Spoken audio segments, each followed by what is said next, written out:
Huh? I said 10 left to go. I don't know how many more I got left. A lot, probably. Howdy, everybody. What's going on, everyone? Hello. We got behind the scenes stuff right at the beginning. Yeah. You can see that there's not much going on behind the scenes. It's pretty much, live, just not live. It's just like live, but more cursing. Yeah. Pretty live.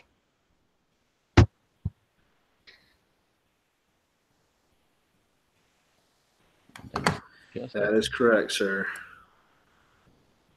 So what's going on, everybody in the chat? Oh, no, I'm not at work, Scott. Actually, I didn't work today. Damn, lucky. I slept in. It was great. Man, must be nice.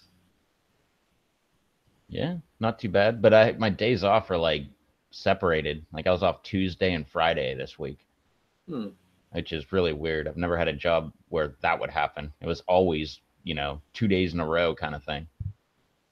Yeah, I'm kind of accustomed to that though.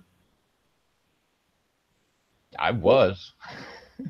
Lately, mine's been like Wednesday and Sunday or Thursday and Sunday. But then, of course, I got to usually go back to work at 6 a.m., so got to get up at 5. Except for 1 or 2 days a week. I work a little bit later. I'm into pain. Scott, Everyday Canadian, DIY Aquaponics with Todd Larson. That's a long name. I'm here. Chad, how are you doing, Chad? Hopefully you're feeling all right. What's going on, Chad? What's up, Walrus Nation? Pepper Putts, he's in here. Damn, I haven't seen him in a long time. Yeah.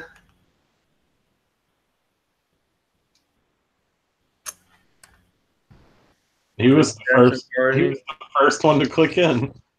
Well, actually, I was, but it somehow, if you get on too early, it kind of just. Oh, the chat. Yeah, I was. I think I commented on the chat. I was like first. Yep. Who knows? I don't know how that works out. Chris Jackson, how's it been, man? Going on. He's a fellow North Carolinian. Gotta love Kakalaki. This dog's snoring over here. Oh, mine are too. That's typical. Well, you know what? I didn't ask him. I'm gonna add JT Bear. I'm gonna see if he's out there somewhere. I need to watch his. He's mourning the loss of his cheap AeroGarden. AeroGarden, yeah. He says a piece of crap, so it didn't even watch a video on that earlier today. Yeah, I have to still watch that. I'm so behind on videos. He said he was going to be able to return it and get his money back through Amazon, but he was saying, do not buy that one. But it's a complete and total piece of crap and a waste of money. What was it? Canadian AeroGarden? It was some sort of knockoff off-brand that I think he said he still paid like $50 for it, which the cheapest one of the actual AeroGardens I think is only like $60 or something. But JT's always trying to save a penny when he can, so yeah, he gives anything a valid chance to either succeed or fail. Sure. And he's not afraid of failure either, as he's made very, very evident in all his videos. Yeah, he's definitely top on the power rankings. Yeah, that's because he watched a lot of my videos. See me fail so many times. He's like, what the heck? What am I going to do? Look as bad as him? Yeah. Hey, what's up, Eric? How's it going? Eric said he was actually first. He got deleted. I don't know. I'm not really in the contest. I just thought it was fun to put I was first because I know Eric tries to get on these live streams and put I was first. Crazy Kimberlin. What's going on, Crazy Kimberlin? I need to watch your video from today. That's on my list as well. I watched that one too.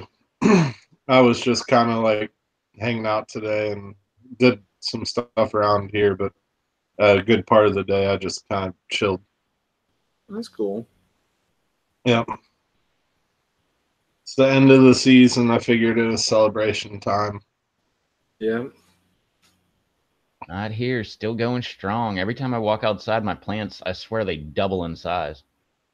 It's supposed to snow here possibly Sunday, and I think Tuesday we're gonna get snow. Like Tuesday, I think it's gonna be like 35 for a high and 18 for a low. Man. And I live in Middle Tennessee, so that's pretty odd weather for this time of year. Usually it's like in the 70s and like 50s.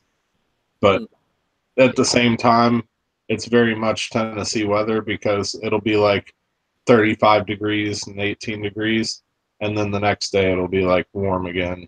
It flip flops back and forth. You have to keep like a whole wardrobe of clothes on hand because you never know if it's going to be like subarctic conditions or if it's going to be summer. It just never know. Right. Dang. But the pepper plants can't dress up to be warmer, so they're going to go bye-bye. You could put a coat on them. Yeah. The last time it frosted pretty good, I put a sheet over my contest plants and my big lemon starburst. Actually, 2 sheets. And when I went out in the morning, I removed the sheets like right before the sun came up. I was going to leave them on, but I was like, man, it'd probably do more harm than good because they were literally like they were all draped over, but they were frozen solid in the draped over shape. Like the sheets were ice, and I just like peeled them off of it. It was crazy. It just burnt the tips of the plant. Like it kept the plants alive. That was like good, probably 3 weeks ago, 2.5, 3 weeks ago. Oh, I thought you were talking about last. Huh? I thought you were talking about last year. No, it was recently. It was because the contests weren't over yet, which they ended at the beginning of November. It was before the contests were ever over. It was like maybe mid-October or something, and we had 2 frosts, and it completely destroyed my garden across town. But all my stuff over here didn't fare as bad, and it's still alive as of right now. But that's going to probably change in the next few hours. Because we're supposed to like get down to 26 tonight. Jeez, oh man, it was like 70 here today. I looked at my forecast. The lowest it's going to be in the next week is 41 overnight. Well, it's a lot colder than that here. What's up, Bear? Freaky Geek. What's up, Bear? What's up, Freaky?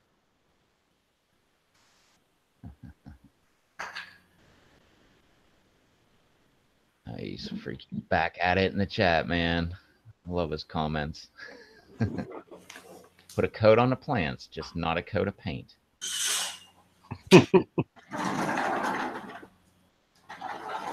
California's on fire again?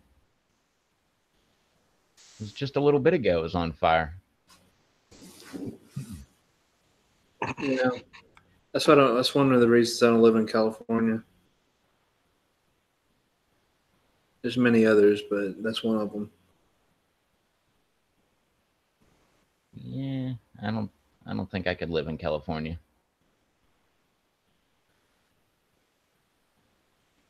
I guess I could. I could live anywhere really, but He's gonna be living at the Improv in LA, or the comedy club. I'm sorry, the Comedy Store. Comedy Store. Yeah, Yeah, that's where I want to be. Oh, I'm going there sometime. I've been planning that trip for like 5 years. Someday. I was only in California like I think when I was 4 or 5. That was like the only time I was ever there. I don't remember anything except the ocean was really cold. Yes, it is. Very cold. It gets deep really quick. Hey, what's up, Russ? see The press? Russ didn't fall asleep today yet. Neither did Rob. Not yet. Yeah. The night's young. Yep. Julian, what's up? Yep. I was watching. Russ wanted to know if I watched Kill Tony on YouTube. I was like way back when it was on Death Squad, the Death Squad podcasting network. I was like really into it. I haven't seen it lately, but I watched like the first I don't know how many videos because it's every Monday. Wait, is that on its own YouTube channel now? I don't even know where it's at. Hmm. So I was watching it, I think, through Death Squad, but that's where everybody was, and then like one by one they just started falling off, or I think Red Band just didn't want to keep doing all the work for everybody. Yeah, Kill Tony. At least the old ones were great. Any one with Dom Irera is excellent. I love Dom Irera.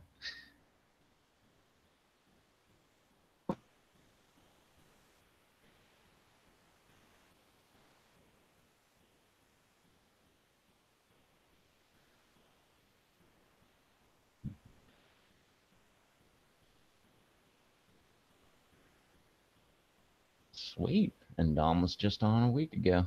He's one of the best guests, man. That guy's so funny. What's up, Julian? And Chad said he got a care package from Paula. That's cool. I still need to send my seeds to Paula for the seed swap. That's another thing that's on my list before the end of the month. I need to get back to Paula about something. I'd like kind of semi-started a trade. I want those long ones. I forget what they were even called. The long, like really corked peppers that she grew this year. Okay. Those were really cool.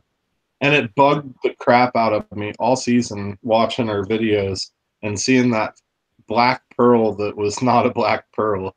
And she was like so excited about that one, like at the beginning of things, like wanting to grow the black pearl. And I've got like the nicest black pearls. And so I need to send her some of those seeds. I was just going to send her like a handful of different things. Yeah. Yeah, I enjoyed it one year when I grew black pearls, but they're just too seedy and too small of peppers for me. Yeah, they're pretty to look at and the birds like them.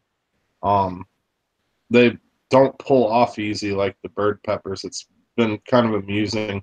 The one that I kept on my front porch this year, which was actually one from last year that I overwintered inside and then brought back out. I never repotted it or anything. It's in only probably a 2 or 3 gallon pot. I might either plant it in the ground next year or something, but I brought it back in again to see if it'll make it another year. And Right. yeah, I had a lot of fun because it was right outside the front door, and like we'd have the door open and just like the glass like storm door, and I'd just sit there and watch. Like the mockingbirds especially liked it, and the blue jays also, and they'd get like a couple up there and they'd like take turns trying to rip off the peppers, and they don't come off very easy. Anybody that's ever grown black pearls knows what I'm talking about. They're pretty hard to pick. And so those birds would be sitting there just like flapping and trying to like fly away with it, but it would just like pull the branch. Wouldn't do anything. I think I almost harvest them as like a cluster almost. I just pick like the branch that most of the pods were on because they kind of grew together like, like almost like a cluster. Yeah, So they grow very tightly clustered. I just kind of just trimmed and then just picked them off after I trimmed it. So it was always getting trimmed because it grew back, right? Especially during the summertime. And any new branch that makes any like tip creates a new cluster. So I guess that probably made your plant grow like bigger and bushier doing that, just cutting off all those ends, because then it'll make all those other nodes create new ends, and every new end gets clustered up. Yeah, So, it was a nice looking plant. I think I had a couple of them. I had a couple of those, a couple Count Draculas that year, and some other ones that were really dark leaved. The black pearls are good for powder. They do make decent powder, and it's like a more mild one. I like that one in like my mild mix, which I did make again this year, and I just basically throw together a bunch of like cayennes and a few ornamentals, black pearl being one of them, and some like Thai peppers and stuff. Yeah. Makes did you add sugar to that or no? No cinnamon or sugar in those. Okay, just making sure.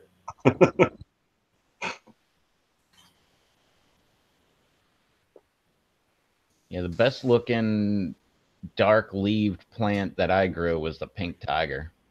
Yeah. That sucker was so pretty. I liked it when it first popped up too, because it had like a dark purple stem on it, and then all the leaves were like dark.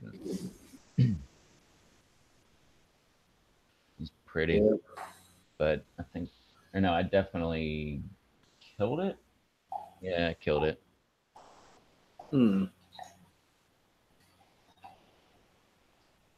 Yeah, it had two ghosts, a pink tiger, and a sugar rush, and I put them all outside in their own little tiny container, and I killed all of them. And the only one that came back was one of the ghosts. Hmm. Still never produced a pod on there yet, though. Yeah. And those were the ones I bought last year. So it's like their second year going. I still have a Reaper and what the heck was that one? I got it from Jesus Rosario. Mako Kaku. Oh yeah, I never got that one going. I had like two tiny little pods on it, and that's all I ever got. And then it grew big enough that I just cut it all back just to see if it would come back, and it did. And same thing with the Reaper. I had that sucker like almost to the top of the window, and I cut that thing all the way down at the base, and it just came back. Hmm. Yeah. It's hard to even show the whole thing like in there, but that's like the coloration that my black pearl has. The nice dark leaves. Doesn't look like much, but that was like really early in the season, and that was what it looked like when I brought it back outside pretty much once it started to leaf back out. It grew weird from how they normally grow, and it grew straight up, but instead of bushing out at the top, which they don't really fork, they just create new branches. But this one threw out branches like every direction, and that was how it grew last year. And it stayed pretty much the same this year, but kind of branched out more in different ways. And it was neat to grow it. I think if it survives the winter, I'm going to cut all the arms off and cut it back like more down to the like main stalk and let it go from there next year. It'll bush out a lot nicer. That's cool. I didn't really do anything with them. It was just something that was just fun to have around. I plan on growing a whole bunch of different ornamentals next year because I was out in my shed earlier this year and I saw like, I think they're probably like half-gallon containers, like some type of like nursery containers. And I think it was from a bunch of different bushes and stuff that my mom had got whenever we had like moved in here. And there's probably 20 or 30 of them out there like in a stack in the shed.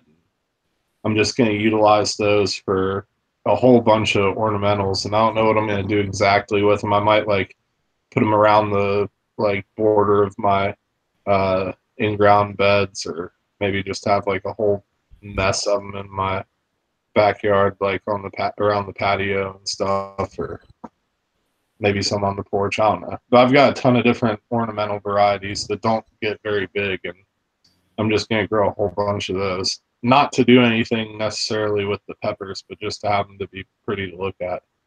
Right. It's kind of like growing flowers, but cooler. Yeah, I refuse to grow anything that won't give me food.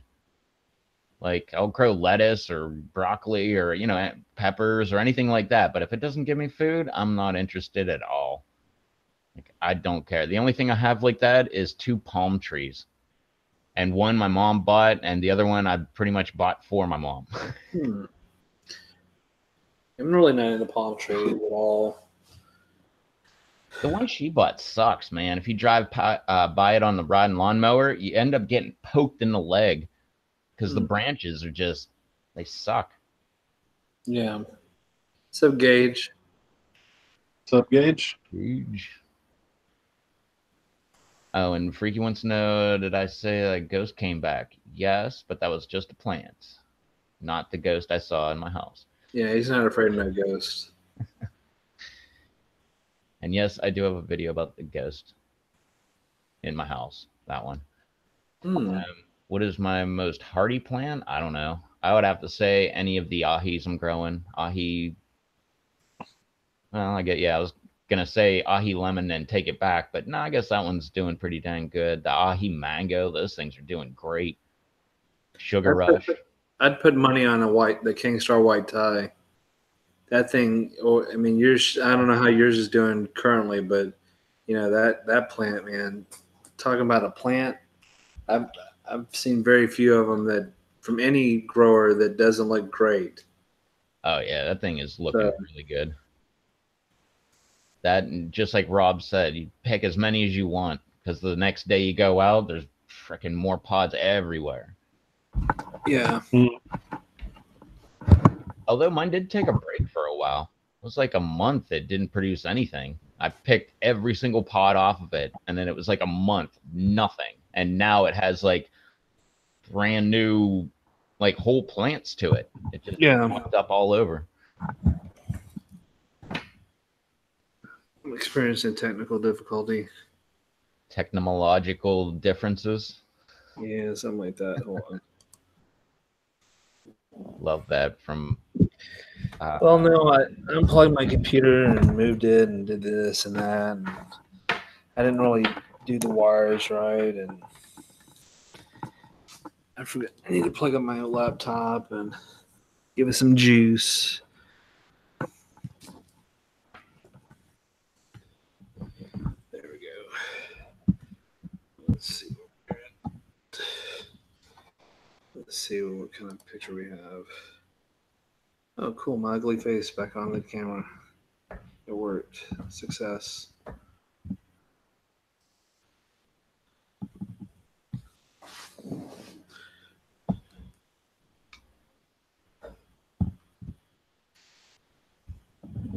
There we go. I get enough.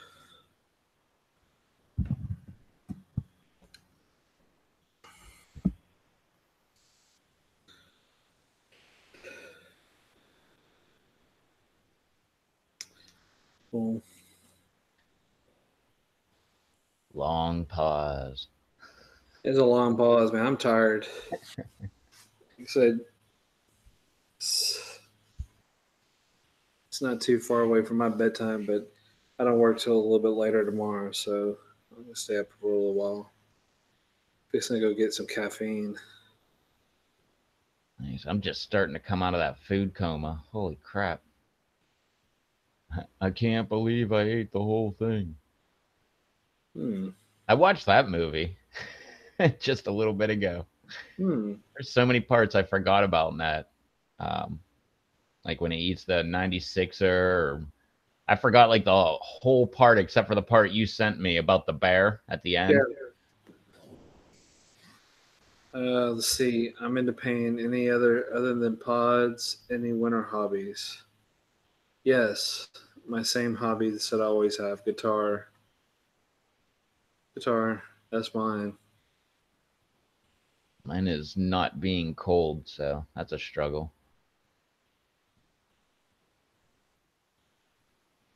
I always have something growing though. I mean, lettuce likes it when it's cold. Broccoli. Yeah, I kind of want to do the bok choy, or actually, I want to see if I could grow a Napa cabbage indoors through hydroponics because I like Napa cabbage. So I don't know, but like Rob was saying, that's kind of like just a big bok choy. So maybe I should do like Rob Z does and grow some bok choy indoors. That stuff's easy to grow. I like that stuff. Yeah. That and kale. Kale's really easy to grow too. Right. Well, I think the dinosaur kale doesn't grow as great, I think, indoors. forget. I did what, blue curled kale and some other kind of kale. I actually got them from JT Bear. He sent them to me. And I remember when he sent them, I was like, kale? What am I going to do with this? And I don't know. Grew it. I had a couple of them that were, I think, were like 2 years old. Made it all the way through the winter, all the way through the summer, back through the winter again. Yeah, bok choy and leeks. Yeah, I hear leeks are very easy to grow. I've never grown leeks. But I noticed like everybody that's on the other side of the pond grows leeks. And whenever one of them does a video about starting to grow leeks, they all have videos come out like within the same week of all of them getting their leeks started. I'd be perfectly honest, I can't even point out a leek in a bunch of vegetables. And I don't mean the plant, I mean like the product, the leeks.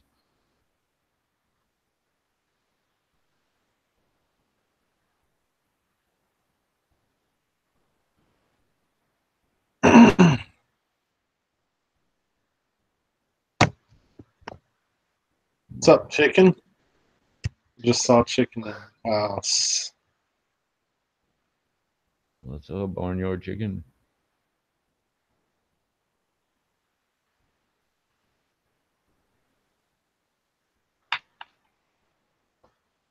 Okay. Well, maybe I was thinking correctly about a leek then, if that's what they are, like a large green onion. Yeah. I've never grown successfully onions either. Or spinach. I've never been able to grow spinach. I've tried for like 12 years, I think.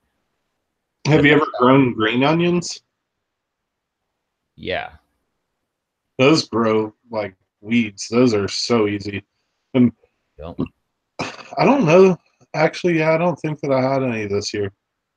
I'll grow some next year.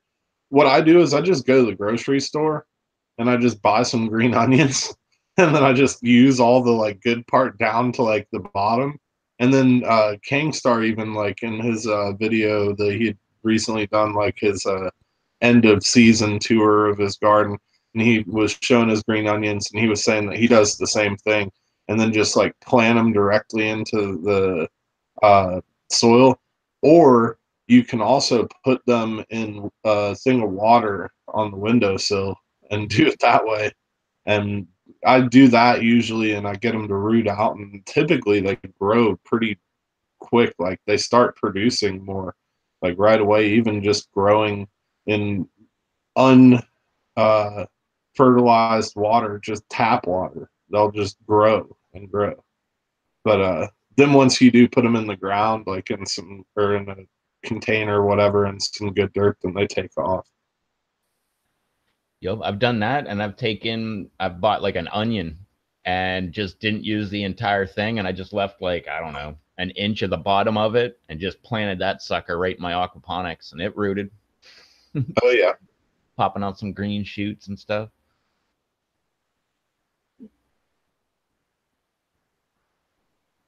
Yeah. Like Gage said, cut them back and they grow again. I like anything that's like that. I hate when you have to like pull, like, that's why I don't really grow potatoes. I hate when you have to pull the whole plant just to get your, your stuff that you want. So I should have more potatoes growing out there. I remember I planted some and then never dug them back up at the end of the season one year.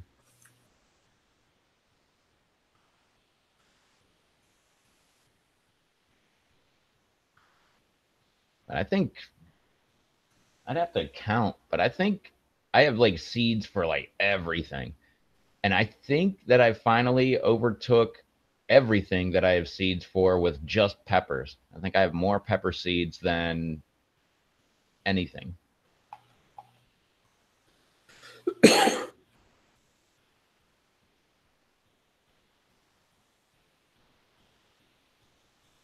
That's a good point. Just dig under the potato plant and take what you want. Yeah. Never thought of that.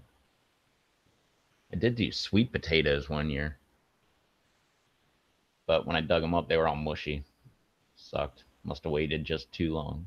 Well, they also have the potato or whatever the heck it's called, fabric pot or whatever. So you peel off the sides.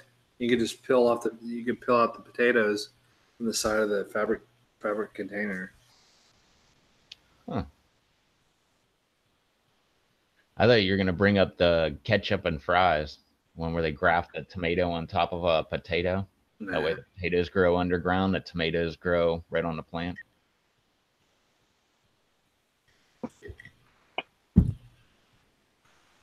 I'm not exactly sure. What do you guys think? How many years are seeds good for? I guess it mainly depends on how you store them.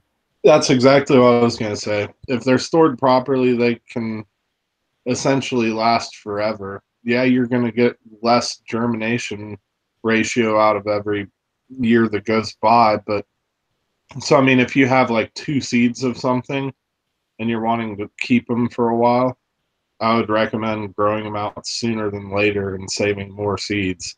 But I mean, if you have a decent amount of seeds of something, I've grown peppers that I've kept seeds for 5 years before and had no problem with them sprouting up. But that's if they're stored properly. And I don't typically like storing my seeds in plastic bags. I do use plastic bags for all my seed pouches, but I don't like how most people have seeds like in little plastic bags. I do not prefer to store my seeds like that. I prefer to put them in paper packs, and anybody that's traded with me before knows I usually use paper packs. It's not that I don't have bags. I have like 1,000 of these like little bags like I just showed, and I'm not worried about using those. It's just the paper keeps them better. And if there's any moisture left over in the seed, the paper will help like wick that off of it rather than if it's in a plastic bag, it just sits in there, kind of like steams, and it'll just ruin the viability of the seed. I think most people said from like 4 to 6 years is a good. I mean, like long run. I guess you could go longer. I know that Ricotos and Manzanos, if you don't do that pretty, you know, within a year or so, they're not as good as far as like get them to germinate. I've never been able to get them to germinate. Well, this is my first and last year of growing them. Did you like them? I haven't tried. I haven't had a pepper. Oh. Most of the other ones died because it's too damn hot. I only got 2 plants now. I like the peppers that I've received from other people, but I haven't tried any of my own. Maybe it will after I get this cold front, but who knows? I don't know. Yeah, and if you think about it, like Pucker Butt and Refining Fire and a lot of the big name sites out there, when you get seeds from them, they come in paper. And what I've told so many people that have like asked about that, like, well, especially when you're talking about like Refining Fire and Pucker Butt, it's not like they're too cheap to use plastic baggies. Like actually, the paper ones, if you buy them, are more expensive than plastic. But they put them in there because it keeps the seeds better. Yeah, because I mean, I know when the order I just received. I mean, they're all it's like a Wax paper from parchment paper. Fire. Yeah. Yeah. Oh, and Gage, to answer your question, I'm drinking a mythical sea creature, sea monster cephalopod. And I'm drinking a corn water. So yeah, Corn water. Yep, corn water. I'm I got potato water. yeah. I really like corn water. It's good stuff. potato? Yeah, I just got a Gage. That's who I just got an order from. Got like 40 varieties, something like that. Charles promises that he's only going to grow 100 next year. Plus, Yes. He's only going to grow 100 plus. No, I'm gonna stick on. I'm gonna go under 100. You aren't going under 100. I'm going underneath 100. Now, That's tell fine. everybody how many seeds you got today. The only underneath 100 you're going to be is when you're crawling underneath your 150 plants in your garden next year trying to get from row to row. No. That's the only under 100 that you're going to be. Well, I guess 150 would still be better than 180, but I'm gonna go under 100. So 175. Hurt berries, no, Aaron, I did not. Actually, I'm going for seeds that are less. I'm not really growing many super hots next year. Only like 15 or 20 plants max. What are hurt berries? Yeah, I was gonna say, what's a hurt berry? Is that like a reaper? I'm interested.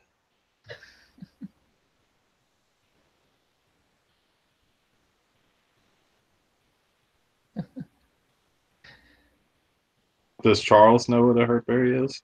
I'm asking Google. Me too.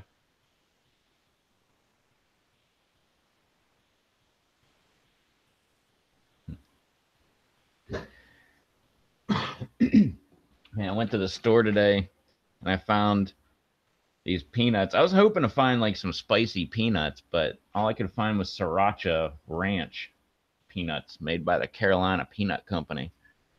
Oh, yeah, I didn't order that one, Aaron. Those look pretty gnarly. It says it's currently out of stock. Yeah, I didn't order that. Yeah, I wouldn't have ordered it if I would order those. Well, that's you, sir. But If they weren't out of stock, I would order them right now. That yeah. looks interesting. That looks that looks like a lot like one of the phenos of the Gangster Red that I had this year. It's like a more angry looking, like a little bit bumpier. But I like. Hang on, I'll show the Gangster Red if I can get to the picture. I know that I had a picture of them. I had a few pods that I picked.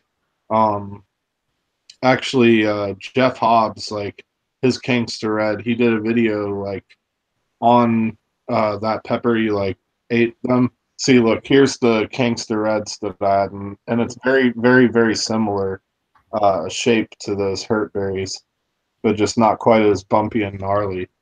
But these are like the exact same pheno that Jeff Hobbs had on his plant. And I had two Gangster Reds, and one of them had different shape, but then one of them had like the same exact shape as his. Like here's a look at it from the side profile.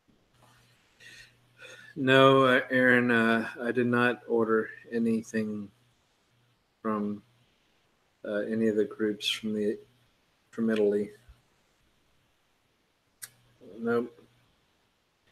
Except mine's it's pretty much like I said, it's really bonnets and habaneros. I mean, like I said, I plan on growing 10 lemon starburst, 5 peach star kiss, and 5 scarlet rose. And then the mystery in the garden, orange again because I really like that one. The Kingster red, Kingster yellow. I like that mystery orange a lot too. I'm gonna grow probably. I only grew one this year. I only grew one of those mystery orange this year, but I'm gonna grow probably a few of those next year. Yeah. It was a productive plant too, and they're like nice, like meaty peppers. Right. And it's like high habanero heat, probably, or maybe not high habanero heat, but like habanero level heat. Yeah. I think some of them can be more around like high habanero.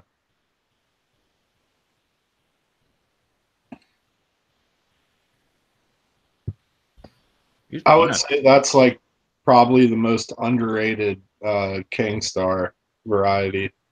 A lot of people don't even know that it exists, and that's like one of the coolest freaking peppers. Like they look so awesome. Which one? the mystery orange. I think I have some sitting in there. I don't know if I feel like eating one right now because I ate 5 pods with my dinner plus hot sauce and stuff. But I'll go grab a couple and show them. I had 12 pods for dinner.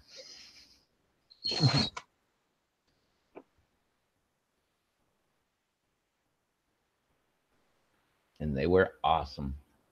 I took a bunch of potatoes, cubed them, threw them in some butter in a pan, cooked them up until they're about halfway done. And in the meantime, I go ahead and grab what I do tonight: ají jobito, lemon drop, the ají mango, and the ají pineapple. And I cut those suckers up, de-seed them, of course. Got to keep those seeds. And then cut them up real fine, throw them in about halfway through the potatoes, add a little bit more butter, and cook them up.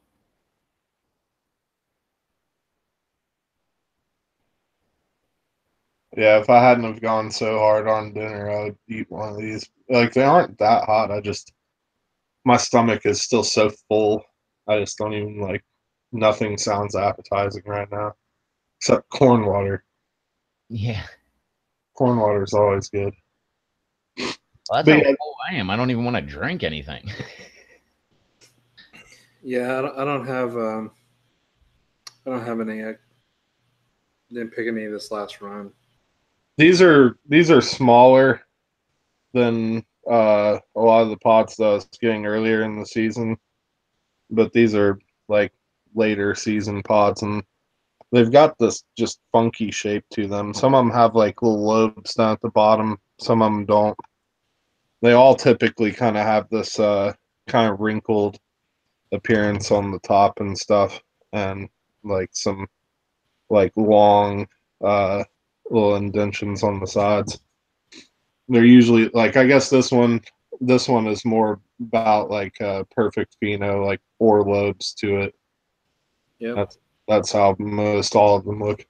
Really consistent. And I think the best nickname, which Kang doesn't know exactly what this one is. What it was it was something that he had pop up from his compost. So it was something crossed with something, and he had a plant pop up, and he grew it, and it ended up being this. And I don't know how long he grew it out uh, because they seem pretty consistent. So I think it might be something that he kind of like kept going for a little while and got it going through generations. I don't know. One of the best nicknames that I ever, or like as far as a reference of what it looks like, I think it was Togarashi. Said it's a Bohemian Shishido Yeah. because it almost looks like a Bohemian goat crossed with a Shishido. It's like I said, it's really good. I mean, if you haven't tried one, it's a really good pepper. Definitely an underrated Kang variety, and definitely a cool variety to have. Yeah.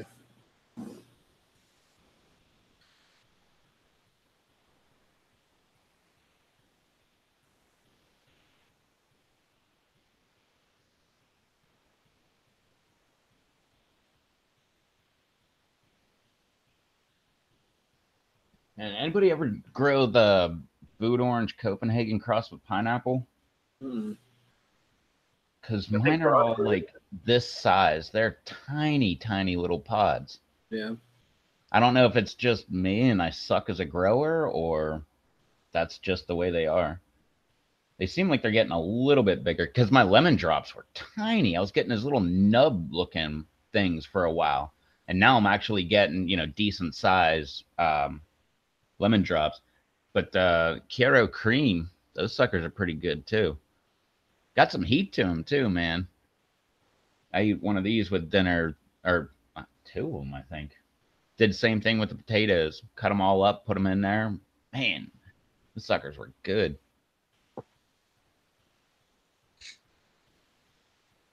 And you could tell every time you'd take a bite with some of the Kiro cream, because I had a bunch of ahis in there too, and the ahis just lost all of the heat that they had. And you could tell it was just the heat from the Kiro.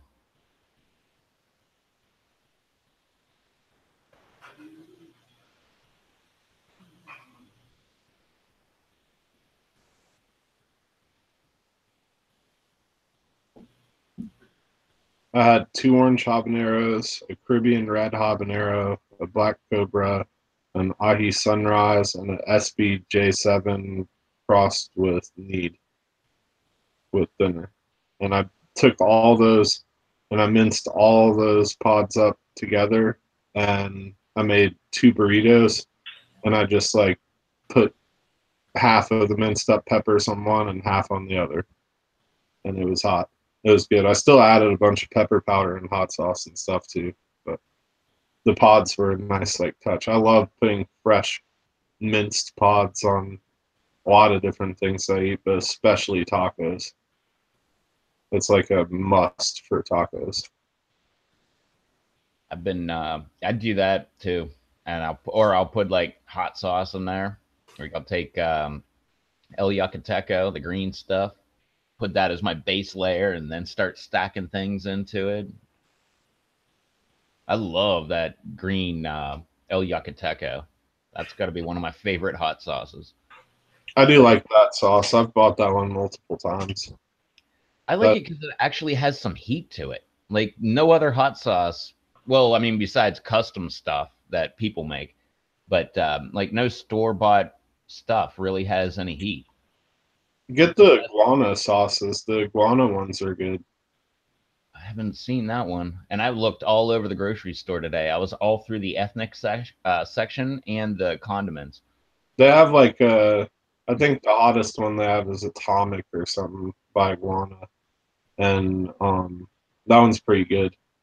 That one's got some decent heat to it. It's not like crazy hot or anything, but it has some decent heat. And they have a green one that I really like. Both the Yucateca and the Iguana green ones, I love those for on scrambled eggs. They're like the perfect sauces for scrambled eggs in the morning. It's just like a good breakfast hot sauce. Another one of the ones that is one of my all-time favorite verde type sauces that I've ever had was Gringo Bandito. And Gringo Bandito makes some pretty good sauces as well.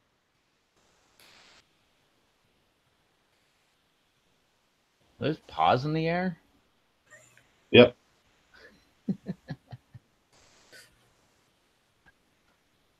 He's a goober. Watch me get a leg going. Watch me get a leg going.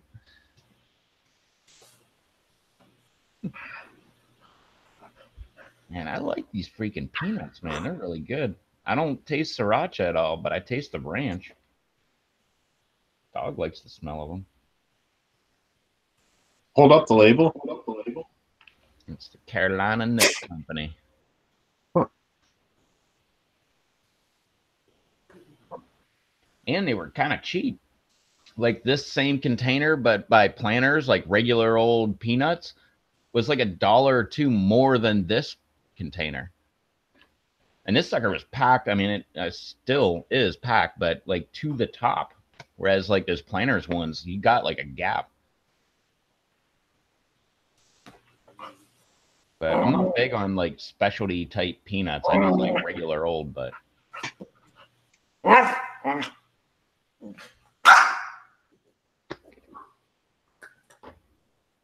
That, and I looked for, what's the chips with the habanero? Is that Lay's? Yeah.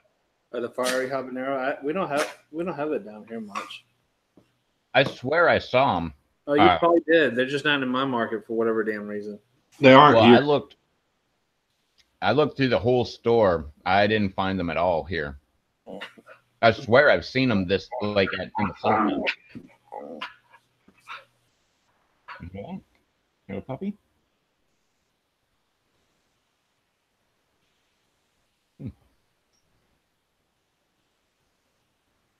Yeah, I was in the mood to find something hot. I went through the entire store. The best I could find, and I didn't get them. I need to get them again. Is those ghost pepper pickles. Those things are amazing, man. And the only reason I didn't get them was because if I get them, then I'm going to have to make hamburgers, and then I got to buy buns and burger and all that stuff. And that stuff costs money. Yeah. I don't mind spending it now. But for $7.90, I can get a 10-pound bag of chicken legs and thighs. They're like, both together.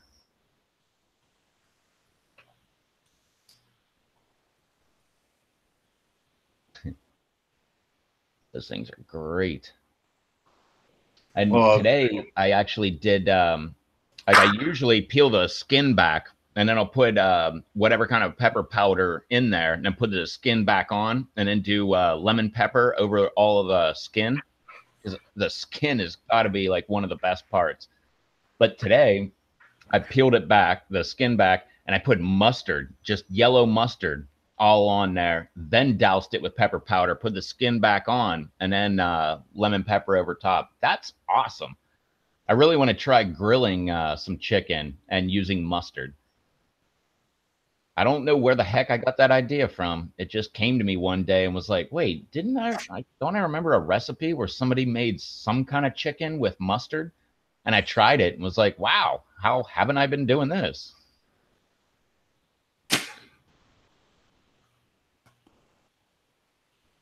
I need to try with, I have that, I forget what the heck they call it, like stone ground mustard or whatever, those kind of things. I want to try it with that, see if it's just as good.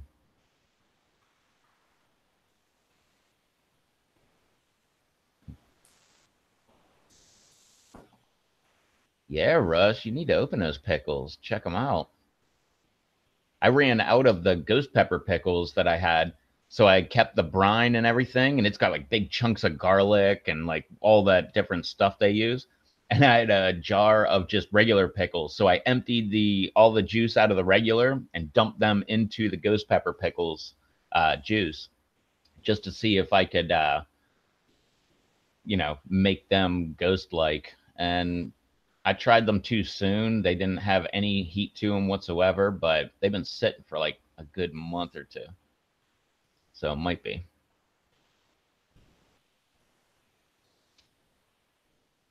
Nice. Yeah, I think that's where I heard about it, Eric. Mustard's popular with smoking meats to get the rub to stick. I think that's where I heard about it. Watching a bunch of shows about people dry rubs, all that different. Well, I guess it wouldn't be a dry rub, but all that different stuff. And Freaky, why mustard, not honey? I don't have honey. I had mustard. Honey is awesome. I found this out about people or from people in Scotland. Is awesome on like a pork loin roast. If you're cooking one of those, put honey over it. I made a video about that on a different channel, and of all people, JT Bear, Canuck, says, why'd you use honey and not maple syrup? And I thought, I'd never heard of maple syrup. So I tried that. That is awesome too. It's kind of like a maple glaze on pork loin.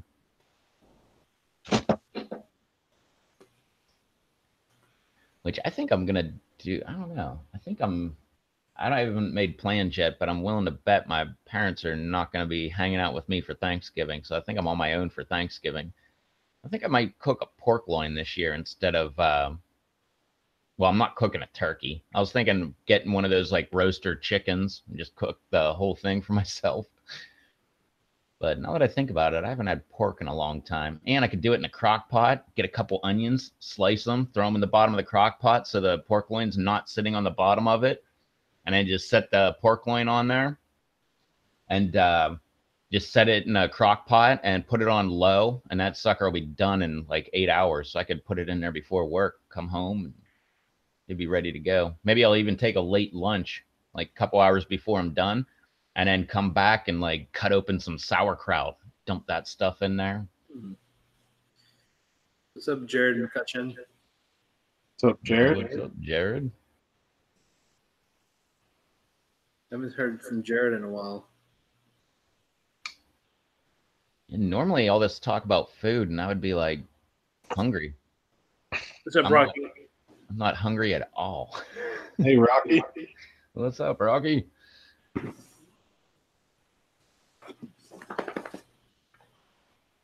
What? What do you mean, Freaky? You're not cooking a turkey. If I had a turkey or if I had time or anything like that, I totally would cook a turkey. Thanksgiving is the only holiday I look forward to every year. That's because you just eat. You gotta have mashed potatoes and sweet potatoes. I'm I was doing gonna that, say man. sweet potatoes, definitely. Sweet potato casserole with marshmallows on top. Yeah, I'm not doing the marshmallows, but I'm definitely doing like with the maple syrup and all that stuff. Man, that Yeah, I was stuff. gonna say the other way that it's good is with like brown sugar and like butter and like Yeah. chopped up walnuts or something. Yeah, I'm not a big walnut fan. Well, you're a very particular person that has very picky needs, but I like Not really. marshmallows on my sweet. You don't like pizza. Yeah, well, That's pizza that's sucks, all I have man. to say. How do you say pizza sucks? Because it's garbage. It's like pretending to be bread, but it has like this crappy sauce all over it, and it's just smothered in cheese to make you like tricked into like, oh, it's good.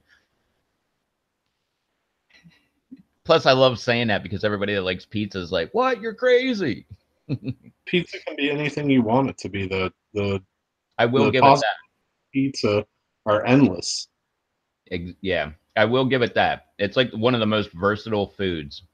You can put any topping on there at all. You can put kale. You can put, I bet you could put peanuts on there. I've Yep. never seen that, but I bet you could.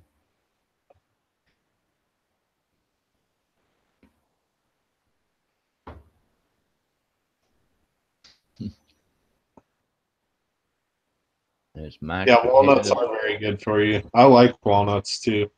I'm not like the biggest fan of walnuts to where I would just like snack on walnuts, but when they're like cooked into things, I love it. Or like even chopped up like on things and like in like banana bread and stuff like that. I love walnuts, but I'm not like they just have a certain texture and a certain bland taste to them as far as to just fresh just eat them like or to like shell them and eat them.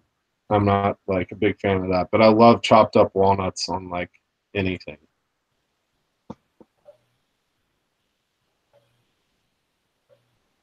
Yeah, I'm not a big walnut fan, but I also take the approach of I swear that I like everything.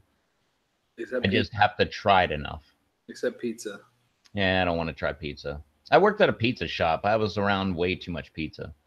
And it Oh, was free. I could have as much pizza as I wanted, which I think in all the years I worked there, I maybe had 2 whole pizzas. I brought home probably 50 or 80 pizzas because anybody that would be like my parents would be in town, I'd bring them home pizza. When my cousin lived with me, I'd bring him home pizza. He loved it, man. That's all he would eat. He would just keep eating the pizza I'd bring home, and I think the whole time he lived with me, he probably spent like $20 on food just because I brought home so much pizza. Hmm. What a pizza with nothing but super hot peppers on it. That's a start. Get rid of the red sauce, though. I can't stand red sauce. It's Well, cool if that's you. where pizza is so freaking versatile. Like I said, doesn't have to be red sauce. You can have white sauce. You can have barbecue sauce. I mean, you could use hot sauce for the Yeah. freaking sauce. I mean, you can use any type of sauce, and there's even like sauceless pizzas where it just has a little olive oil and Yep. herbs on there. Like, uh, yeah, pizza's awesome. I love cheese. I love bread. I love toppings. Yes, Jared, we've all got a good buddy that pretty much lives on pizza. His name's Rob Blumberg. No, I really don't live on pizza, but I do. I would live on pizza, and I have at times. I'm not afraid to say that or ashamed of it. he's I cut. might have a pizza problem, but I go through like pizza spurts, eat nothing but pizza for a while, but then I just kind of like quit eating pizza for a while. And I can go like a couple months without having pizza, but then I'll go back into it and have pizza like 3 or 4 times in like one week. So, I don't know. That's how I am, but with chicken. I can eat I the get tired heck. of chicken though. Hmm? I get tired of chicken. Not me. I love chicken. I don't know what it is. I just gotten a chicken kick. Like it was really cheap compared to other meat, and that's why I went with it. But I don't know. And now you've lived through the price increase. Well, that's the thing.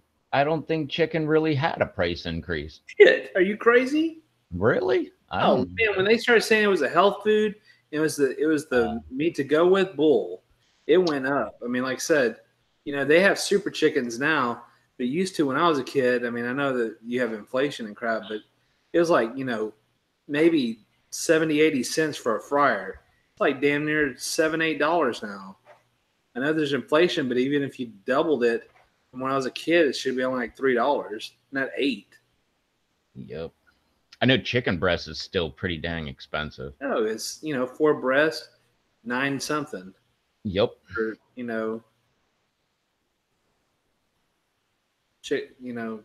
And wings. bioengineered chicken. Wings are freaking. They're more expensive than chicken breast, and they got bones in them. Well, I mean that's because everybody's into wings. Yeah, That's just stupid like popcorn. Fajitas skirt steak used to be the cheapest thing. People throw that shit away. But God Almighty, when all these restaurants start open and go, oh my God, you can have fajita tacos. You can have fajita.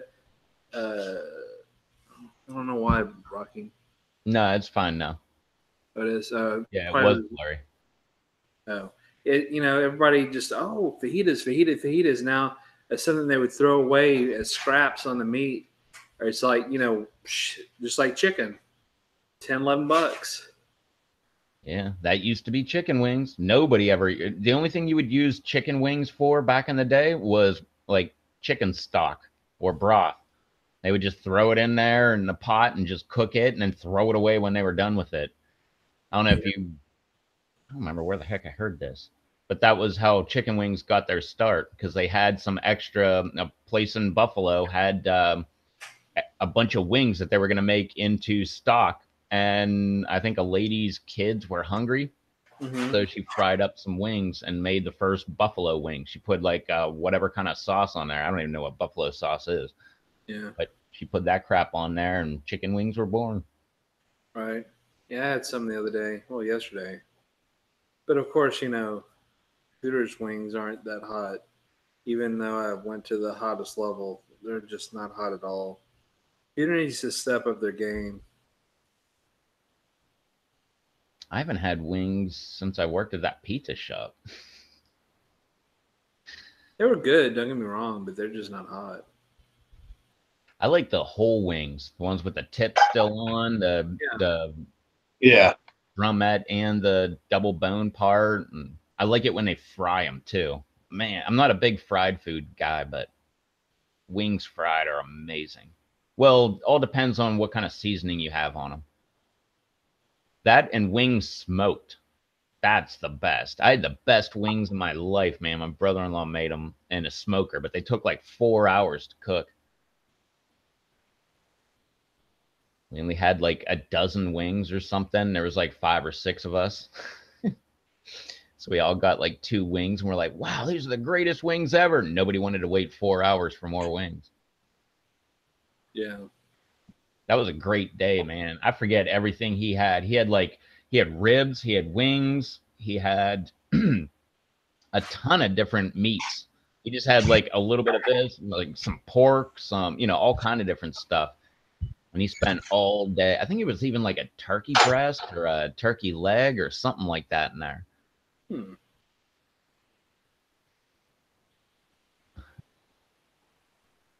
How much is your bill every month, Jared, for chicken food? Mine wasn't that bad. Chicken food, I think I was buying 50 pounds for, I think it was $12, something like that. So I'm sure if I went more in bulk, it should have been a lot cheaper. And that was, I don't remember what kind it was, but it was like some organic, good for the chicken type food. It's been many years since I raised chickens. I probably should not have had chickens the last time I did. Yeah, Lisa, she posted a video on her kitchen update. So she's got, if you haven't checked out her channel, pizza.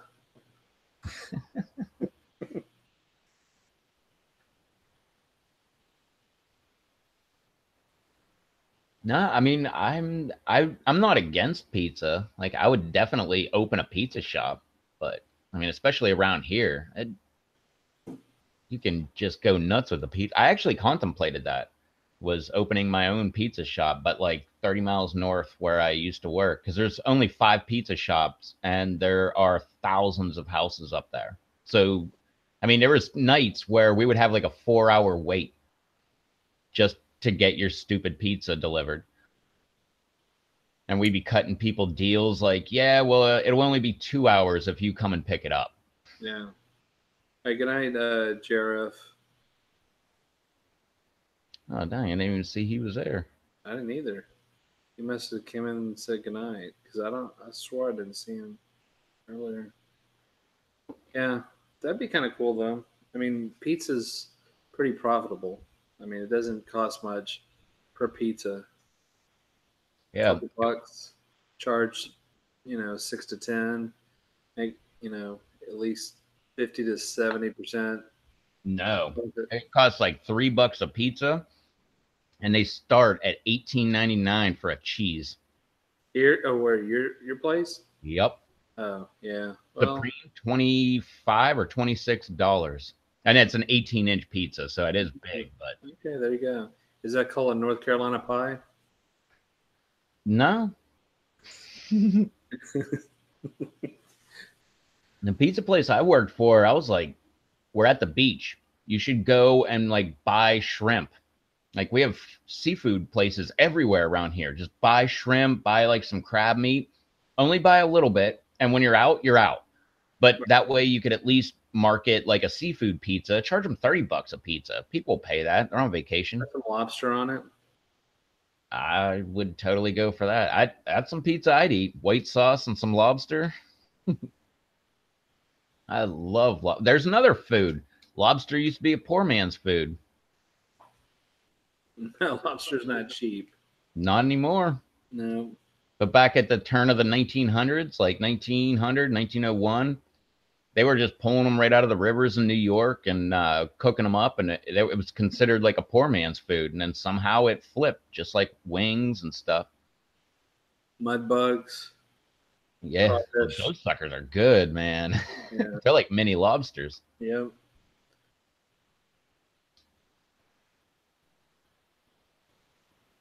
Jeez, man. $6 a piece for a pizza. Yeah, that's something. I mean, I usually, to be honest, for me, I just stop by the Walmart neighborhood mart or whatever and pick up a $5 pizza and then just add peppers and other things to it. I, little growing at home in West Virginia, powder here, a little Blumberg powder here, a little this, a little that, some peppers, what have you, and boom, customized pizza for very little. Yeah. 17 minutes. Damn. I thought it was more like 30 or 40. Yeah. They're pretty fresh in the refrigerator or the deli section or whatever. So. Way back in the day, my mom used to make her own. She would have she would buy the pizza crust, but then she would make her own sauce and put it on there and all that stuff. Yeah. I don't remember it being bad, but I don't remember it being like the best food I ever had. Yeah.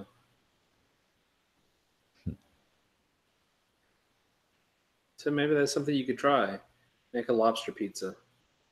I could, well, yeah, I guess I could, but lobster and shrimp. Yeah, lobster. We don't really have lobster around here, but we have shrimp. We have like shrimp, tuna, crabs, blue crab.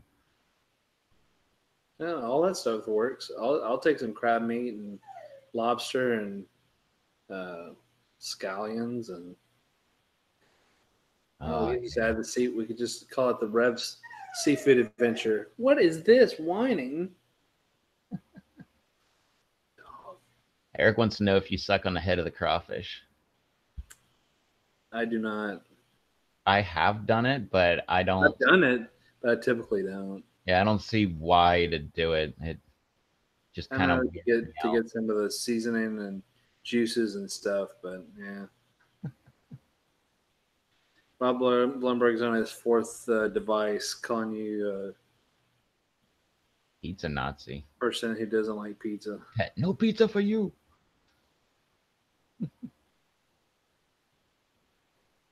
Damn, $5. Not here. Pizza's so they charge really... you $1. So they charge you $1 for jalapenos. Dude, when people would order a pizza with jalapenos, I would load that thing up. Like every square inch of that pizza had at least 1 or 2 rings of jalapenos on that thing. And those jalapenos were hotter than normal jalapenos.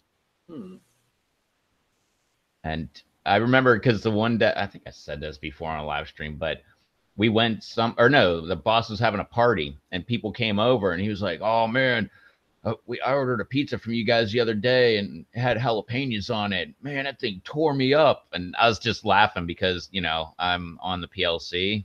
Jalapenos don't tear you up. But it did to this guy, and that was all me, man. I just loaded that thing up. Yeah, Scott, that's one reason I'm growing banana peppers, pepperoncinis, all those next year. For one, I just like them, but yeah, I do eat pizza. I'm not, against pizza like Rev is. So I do like to have pizza once in a while, and I do like the banana peppers, pepperoncini on there. So I love banana peppers. So I'm growing 4 or 5 varieties of pepperoncinis and banana peppers. So it should be interesting. Uh-oh. I got seeds for the blazing banana hybrids, and then I also have hot banana seeds. I was going to grow both of those next year. That's cool. Pickle a bunch of them. Yeah, I'm going to pickle a lot of them next year. I'm going to grow some serranos next year. I didn't grow any serranos, and I'm just going to do those in like rings, like how you do jalapenos, but serranos are just hotter. So yeah, make some jars of some serranos. Yeah, I'll be doing that as well. I got some purple serranos, and I'll grow some regular ones, and I got the Tapacano, which is the red serrano. So I also plan to, I don't know, it depends on how many I end up growing, but if I decide that I want to give the space to grow a handful of serrano plants, I plan to let them go to red and then take them and smoke them and make like a smoked red serrano powder. It'll be like a hopped up chipotle powder pretty much. right. Yeah. I think that'll be good. Yeah. So my garden's gonna be a lot different next year.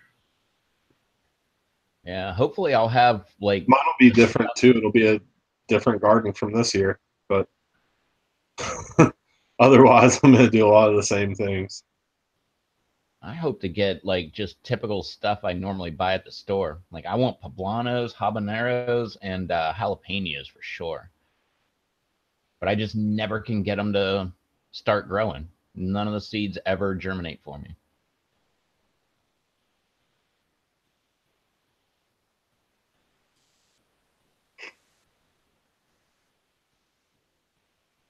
Yeah, Eric's wondering why he doesn't have his serranos don't grow as big as the ones in the store.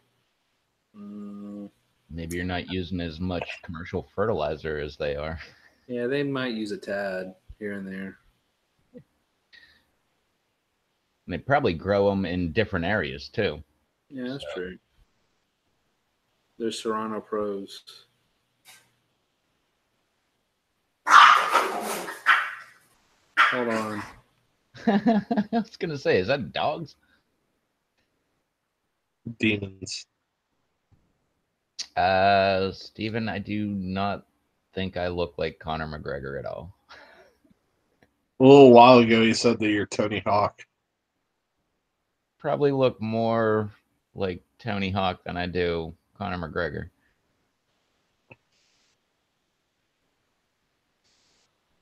Nah, probably not.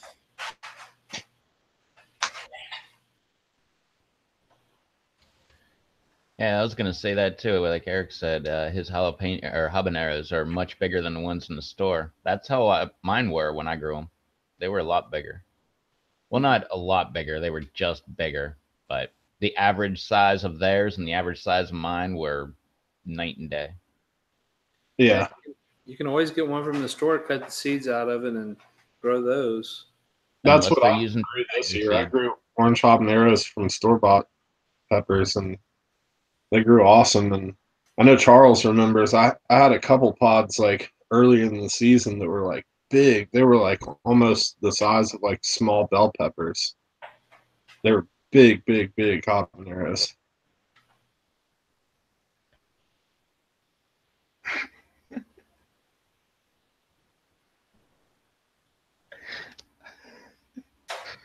Oh, what's up, McLovin? That's like the funniest intro I've ever heard from somebody.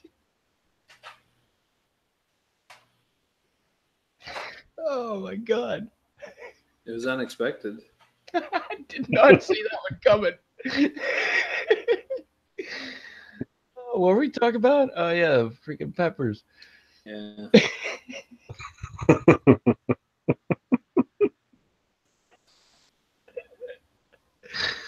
Oh my god.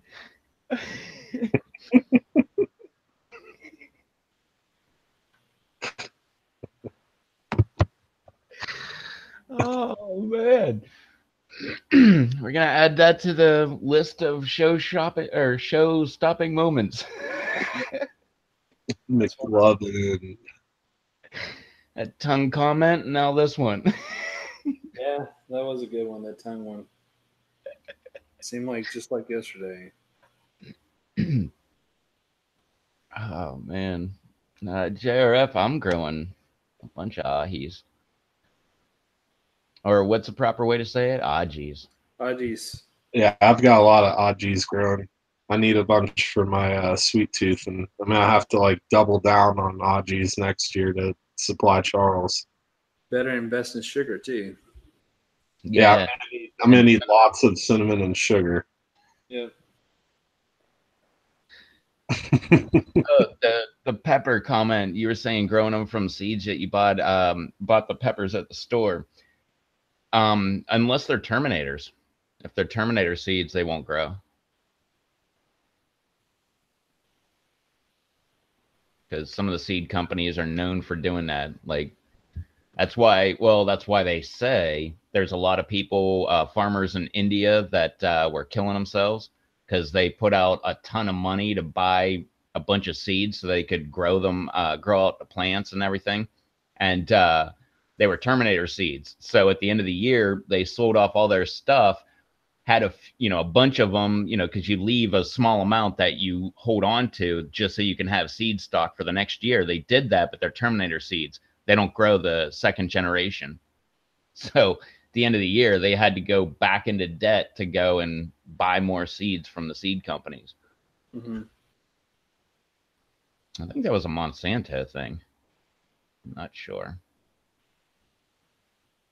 I've never grown the ahi amarilla, but that's one of the ones that's on my list for next year.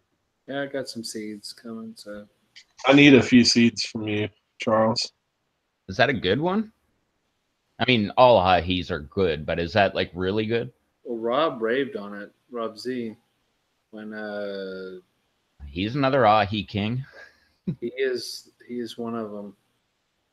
I'm definitely one of them. I just don't ever like glorize the ahis that I grow, but I grew a lot of ahis this year. I planned on growing more, and at one point I was going to do my whole back garden just all ahis, and that would have been like 40 something ahi plants.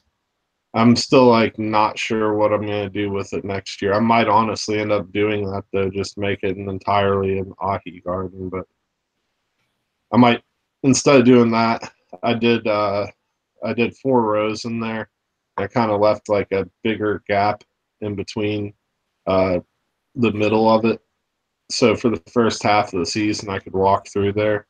But then once they grew together, there was no getting through there. But luckily, it wasn't too thick of a garden. I could like pick even the inside row from the outside, from all sides of it. So I might do the same thing next year, but instead of doing just one row of ahis, I'll do 2 rows of ahis. I had other ahis in other gardens too, but I might do 2 rows of ahis and do them at the back row because the way that the sun hits and the ahis usually get pretty tall.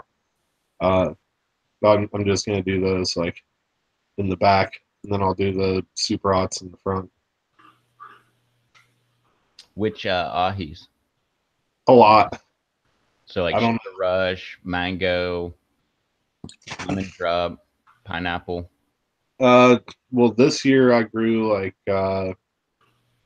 ahi mango, sugar rush red, sugar rush peach, ahi pineapple, ahi orange pineapple, ahi lemon, ahi sito, ahi habanero, a couple from Chris M that were his ahi sunrise, which was like a ahi pineapple crossed with Brazilian starfish. Uh, Brazilian starfish is another one of those ones. Even though it's not an ahi, it is in the same family, and it's that basically an ahi, in my opinion. I grew those in there in the mix, and these Brazilian starfish crossed with habanero adalberto, ahi rojo. Which means red in Spanish. Yep. It does. I don't know. I can't think of the others, but there's at least 2 or 3 other ones. Yeah, I need to step my ahi game up. I have a bunch of ahis, but I think it's only 4 varieties. One of the ones I need to get seeds to, I bought a pack of seeds, but none of them sprouted. But I want to grow the ahi crystal. I've heard that one's really good. And the Amarillo is definitely on my list, and mellow cotton, and I got seeds for ahi strawberry. That's one I'm looking forward to grow next year, seeing how that is. And I've never even heard of that one. it looks basically like a lemon drop, but red. I think he's making it up. Look it up. Google it. And I got the seeds from somebody in Hawaii. Not Togarashi. It was from somebody else. But I got ahi strawberry seeds from him. He had some different ahis and stuff. I got ahi mango long and ahi strawberry from him. Yeah, ahi strawberry is a fictional pepper made up by Rob Blumberg in the latter part of 2018. On a live stream. It's a real damn pepper. Yeah, it's a real damn pepper.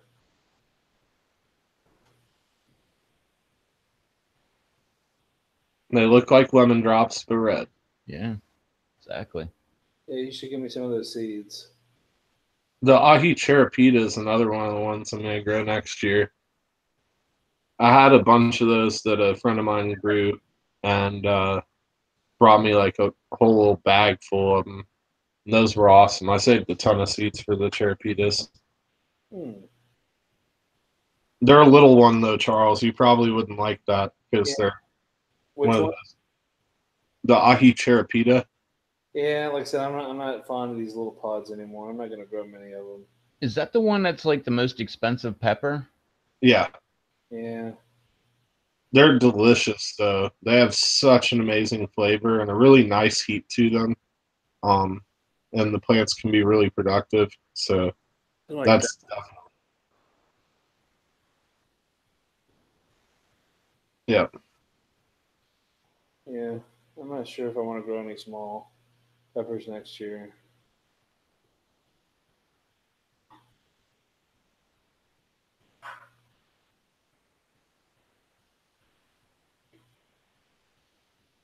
Yeah, Jared, the ahi mangoes are great.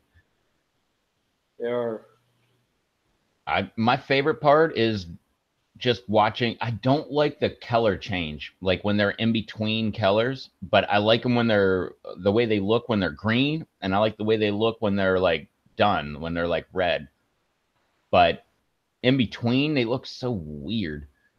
Yeah. I've not grown the ahi mango long, but I grew the ahi mango chubbies, and when they're in between, when they're starting to ripen, they're like light green at first, then they go kind of a darker green, and when they get just about to turn that really nice mango color, they go kind of almost a brown color. Yeah, it's weird. It's like a really dark green with like enough orange mixed with the green to where it looks brown. And sometimes coloration is like certain, like the top will be one way and the bottom not, or the tip will just start turning red, but the rest of it's like that brown. Well, you see what Rocky wrote? Rob has exotic peppers that nobody else has. Smacking peppers are like 2 feet long. Biggest tam peppers he's ever seen in his life. I have quite a few as well that are just some weird peppers, but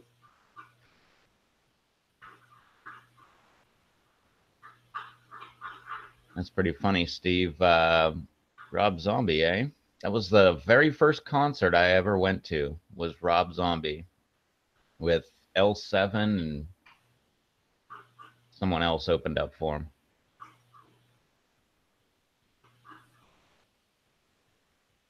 I can't believe I still remember that. It was like 23, 24, 25 years ago, something like that. you don't forget good concerts. Oh, there's a lot of concerts I forgot. There's too much action going on that night. I remember the Bloodhound Gang? Remember that band? I sure do. We went to go see that one night, and we got so messed up before we went to go see that concert that we couldn't find the venue that it was taking place, and we ended up driving all around Pittsburgh for hours and then just gave up on it. I remember we went in from the south or the southeast into the city, and I remember we came out on the northwest, and we're like, what the, why are we heading towards the airport? And we turned around, went back to the city, and we did that a couple times and was just like, heck with this. Just went home.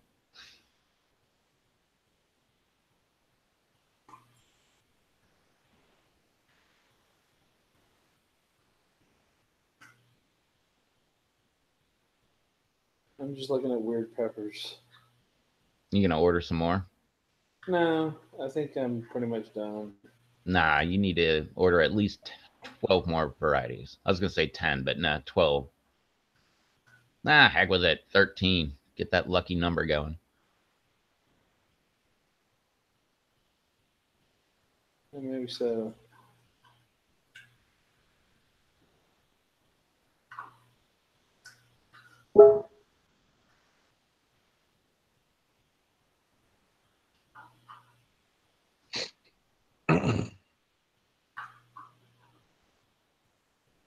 Duck Dynasty, yeah. Never even watched that show.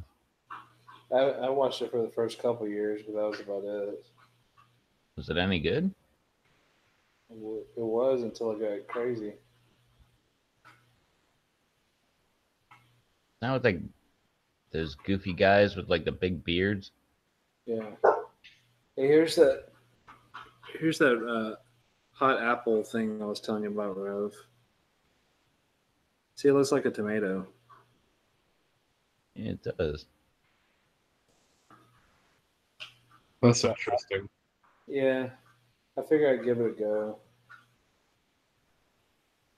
Closest I ever came to doing the red apple was Dave sent me seeds for a red apple, and I grew them out and took them to work.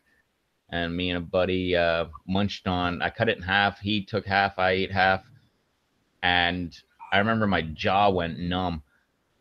And then talking with Dave later, it was not a red apple. It was probably like a ghost pepper or something like that, or a ghost cross. And yeah, definitely not a red apple, because a red apple was completely different shape and was supposed to be a sweet pepper.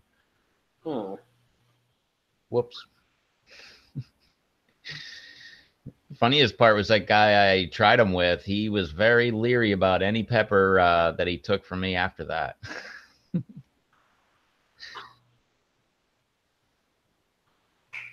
Sorry, Jake. My bad.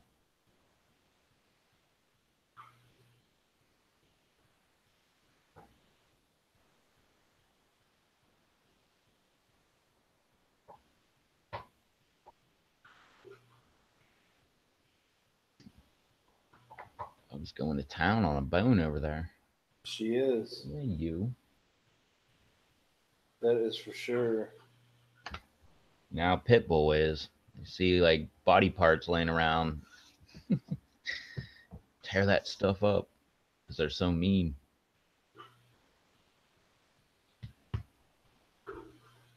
Yeah. Go on, go.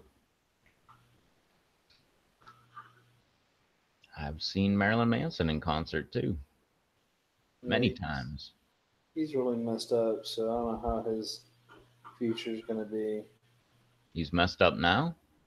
Yeah, he canceled a bunch of his shows because of him just, well, he said he was not feeling well, but he canceled the show here. Well, he didn't perform. I mean, the good thing is that even if he's his latest tour is that, even when he wasn't on stage or what have you, Rob Zombie was on there, and John Five is a guitarist. He was a guitarist for both bands, so he knows both songs. So Rob Zombie could sing Marilyn Manson songs and do a double show. I think he did that for a couple shows. That would be neat. And Rocky said he grew that sweet apple pepper. He said it's kind of like basically like a sweet bell pepper. That's cool. I figure I'd give it a go. That's cool to know, though, Rocky. There was one that Scott gave me seeds to that I didn't grow that looked like a freaking tomato too. It wasn't that one. It had some long name to it. Yeah, I have those. You know what I'm talking about though? Yeah, it's the Barro de Ball or something, some long name. Yeah, it's a really long name one, but they grow like big like red tomato looking peppers. I think that was it. No, these were small. I must be thinking of another pepper.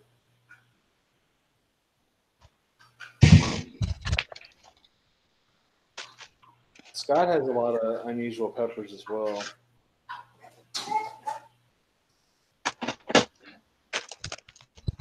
This isn't even like all of my seeds. This is just some of them, but trying to find a seed pack in this is like finding a freaking needle in a haystack. But I'm going to see if I can find.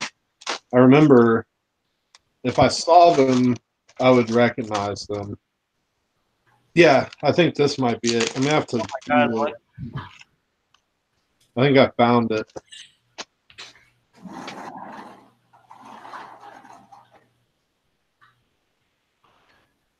And Jared, you said you wanted to try the ahi mango. Hit me up. I got not too many seeds, but I got a pile of them here. I have the ahi mango chubby too. What Rev has is the long. Yep. And if you want both, then hit him up and hit me up. I've got spare seeds as well. Who was that? Jared. Jared, do you want some pods? There you go.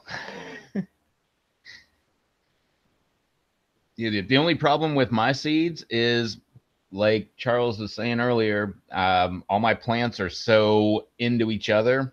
It could be crossed with something.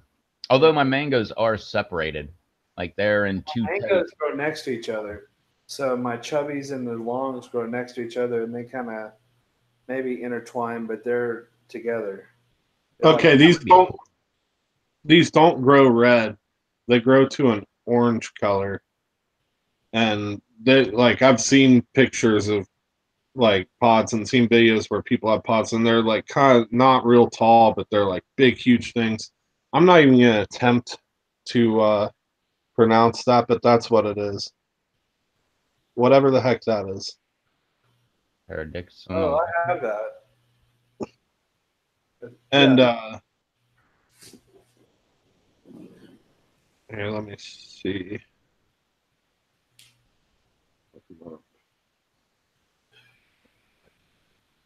I think that's on the order I just got today.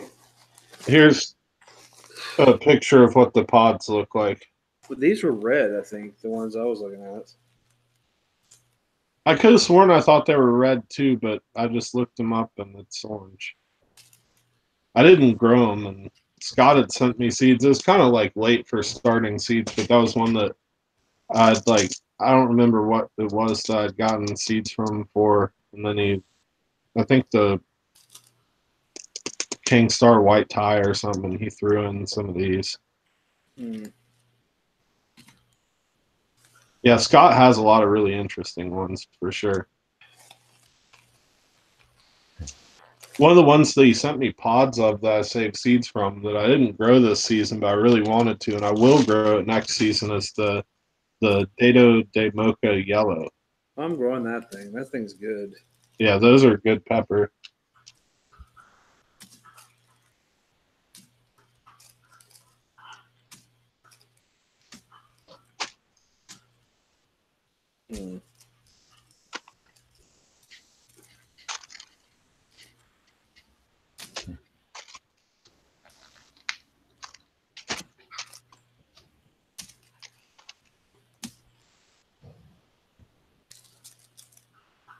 Oh yeah, here it is. Ooh. So this one, right?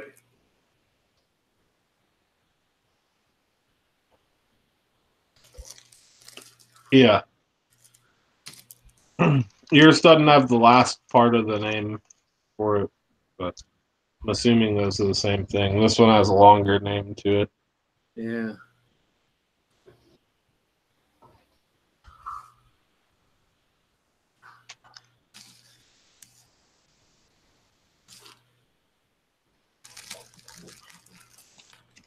I need to organize my seeds.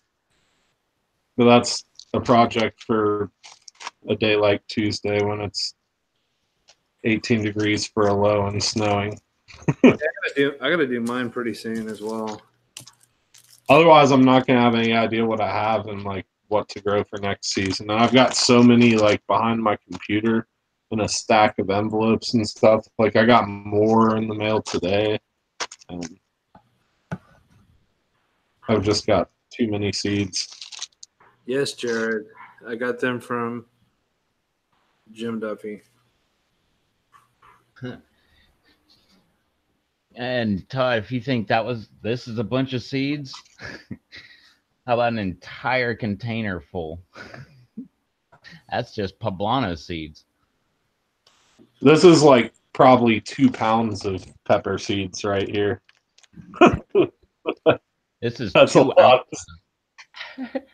This container is 2 ounces. It says it on the bottom. And that sucker's about full. You can get a couple more in there, but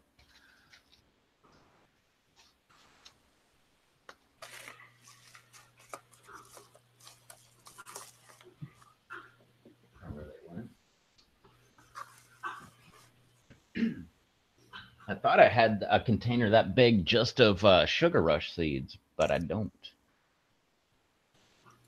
I must have used a lot of seeds trying to get them going this year.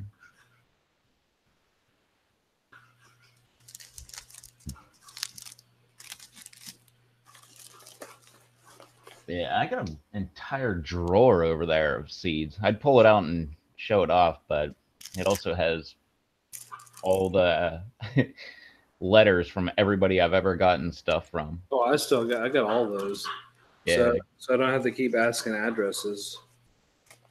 I used to just throw them all away, but I've started keeping them. But instead of keeping the letters, because I feel like that's way more unorganized, I've been starting a log like in a notebook and just like, especially when I did the Bambi challenge, I sent that out to so many people. I was like, so many of these people, I feel like I should keep their address just in case I ever need it or if I ever want to send something. It's always good to like have addresses rather than like having to ask, because obviously when you ask for somebody's address, it like makes it known that you're like gonna send something, but Yeah, I like having that element of surprise where, hey, surprise, you got something in the mail. yeah. See, I don't like. I mean, I don't necessarily like to do that all the time because I want to make sure this person is like if I'm sending pods or something like that. I want to make sure that they're home or they're going to be home and not on vacation because I don't want to just like sit on the porch or in the mailbox and rot. And like that's happened a couple times where I've done this. Yeah, I wouldn't send a surprise box of pods Yeah. to somebody necessarily, but like Yeah. pepper powders and seeds and different things, it's cool because you can just send it, and I mean, if it sits, it's not going to do anything. Yeah, I mean, the way I look at it is that it's like, we're adults. I mean, it's not like we're kids. I know it's cool to have surprises and stuff, but I mean, come on. It's cool. It's just to get it or what have you. I don't have to surprise everybody. Yeah, I don't really like surprises that much myself. I was saying for a while, I swore my sister was gonna throw a surprise party for me when I turned 40, and because she did, I don't know, whenever the hell Katrina happened, that happened on my birthday, and she did that day. But I swear she was gonna do it again this year, and she didn't because I really don't like surprises. I probably would have just walked out. You can tell me in advance. I mean, it's not like I don't want to show up or something, but just hate surprises that much. Yeah.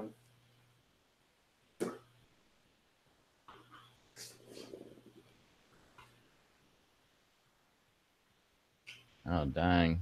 Yeah, like Jared just said, Kang's video he put out today. Batman sent him pods while he was out of town for a week. That sucks. I think he was out of town for what, 2 or 3 weeks, wasn't it? Because he was on Batman's show at the very end last night, and he said What's that. up, Nate? Yeah, he was out for a while because I mean I know he was pretty quiet on the forum and stuff. So yeah, so like so that's one reason. I mean, I've sent stuff to Jeff, and Jeff was out of town, and you know a bunch of other things. So I just assume depends on what it is. Generally, I just like to say anything. I like to give people a tracking number and just give it to them, and then they can see where their package is, if it's coming or not, or what have you. And it just it's kind of a surprise. There's something in the box. You don't necessarily know what it is, but at least they know something's coming. So they go, "Oh, did he send me pods? Did he send me something that's perishable, or whatever it is, or something?" At least they know, so they can maybe ask someone to maybe take the box and put it in the refrigerator or something Yep. like that. Next season, I'm going to send Batman a live squirrel. That'd be awesome. Don't tell him what you're sending. That way, just tell him like right on the box, like open up outside. That way, it just escapes and makes it into his garden. Yeah, send it to him at Christmas time so he can like jump in the tree or something. Christmas squirrel. I could dress it up and everything. What movie was that where a squirrel got into the Christmas tree and Christmas Vacation? was it? Yeah. Man. What's up, Nate? And Eric, nah, she didn't throw a party for Katrina. She threw a party for me for my birthday, and it just so happened to be the day that Katrina made landfall. I remember because we were at the bar watching the footage of Katrina hitting. Yeah, I think, Jared, I think we all have some challenged mail carriers. I think we all go through that from time to time.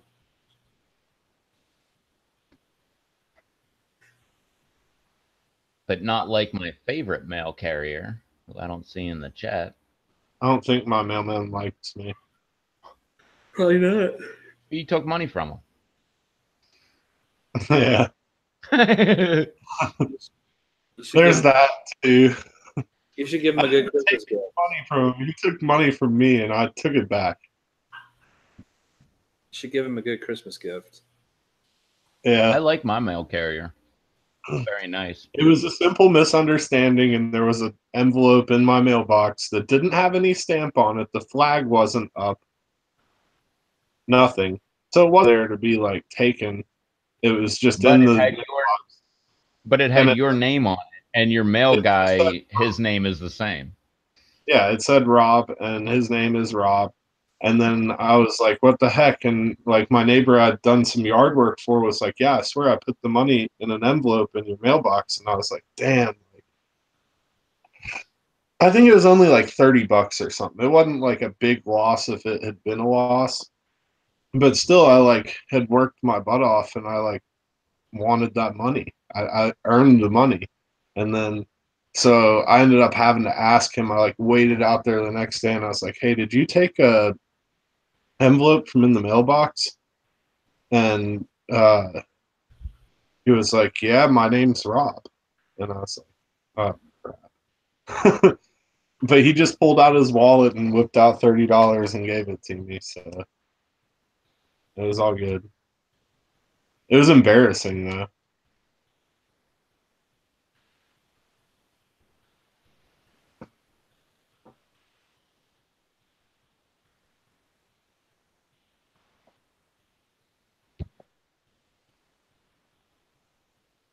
He always zips by so fast. I'll never get a chance to like ask him. Today I was in a rush to get a couple things out that I already had ready to send out, but I was trying to finish up like one more.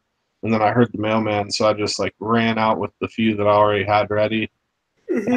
Already at the mailbox by the time I was like at the end of my driveway, I was like kind of waving the envelopes, and he happened to look over and see because 9 times out of 10, when I'm like walking to the mailbox as he's like pulling away, I always try to like wave hi, and he just like cold shoulders me.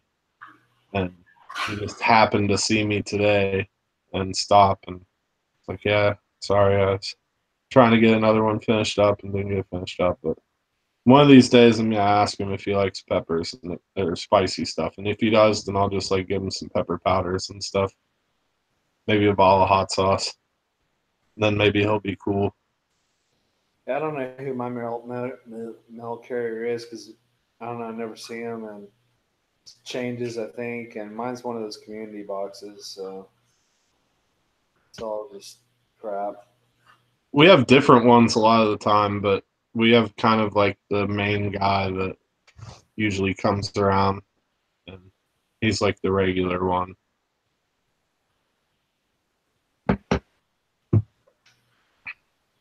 See, I got some more pods. Normal size ahi habito. That's the one I got today. You should try it. Size. Why don't you try it out? I did one of the last live streams I was on. Well, not this one. And yellow naga brain. There you Still go. kind of big, but not that big. Try that one. And there's 4 different ones of the ahi mango. Ooh. I love these suckers, man. Yeah, they are pretty good. But I'm still gonna side with Rob Z. The ahi lemon drop is pretty damn good. That's I gotta go against Rob on that. I like it, but it's not my favorite. Like I like Sugar Rush better. I like ahi mango better. I definitely like the ahi habito. I like the lemon drop because it doesn't. You don't have to like be tortured and tormented like a Sugar Rush peach. Yeah, Sugar Rush peach is awesome.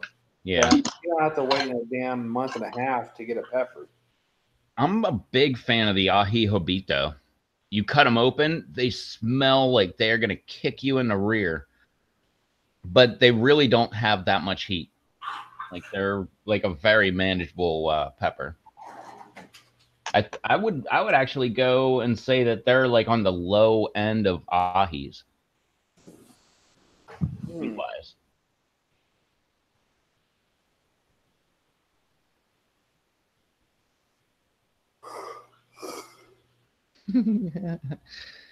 You see Russ's comment? That's hilarious. What did he say?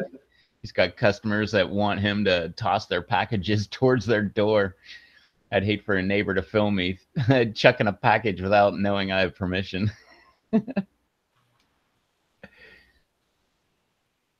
That's funny. And that's another thing that I learned, forget who the heck it is, someone who was a cop that I follow on YouTube. They were talking about like rules, and if the mail carrier can easily make it to your front door, then a cop also has permission to come to your front door the same way. But like if you have a gate up that's locked or something like that, and the mail carrier would have to hop the gate, then the mail carrier is not allowed there, and neither are the cops. So just if anybody wants that information, it's out there now. I never heard that before. I've always seen videos of people like asking the cops, like, "What are you doing on my front porch?" Well, that's why, because they have permission. Just like the way it was interpreted was whatever the mail carrier can do, the cops can do too. So if you have a gate up, the mail carrier shouldn't have to hop the gate, so the cops shouldn't have to. Actually, that's the video. It was a guy who had a gate up in his front, or in the front of his house, and the cop actually hopped the gate. And the cop in the video, the former cop, was commenting about how this cop should never have hopped the gate because he had no business being inside that gate. And I believe the homeowner actually shot the cop or shot at the cop, one of the two. I know, like, first thing he did, because the cop went in first, and then the guy showed up after the cop was already on the property, and the guy walked right in front of the cop car while the video, the dash cam was filming, and he shot like 3 times right at the windshield. Maybe it's 2 times, whatever. Damn.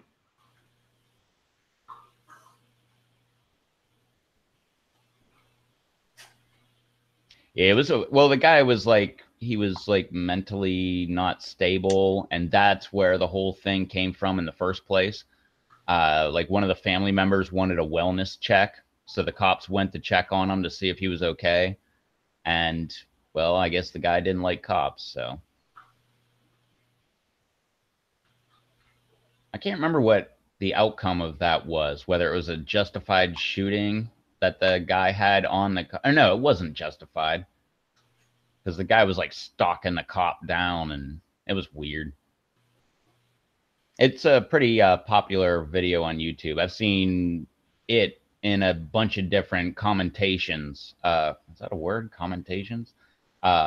People commenting on it a bunch of different times. So, see, Jared knows what I'm talking about.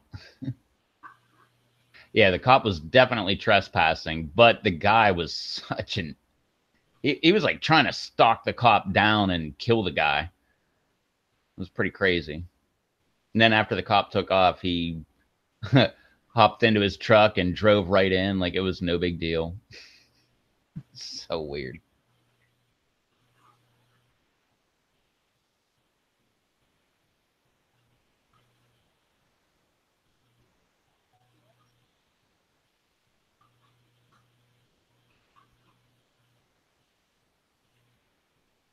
Choco Taco. I haven't heard that in a long time.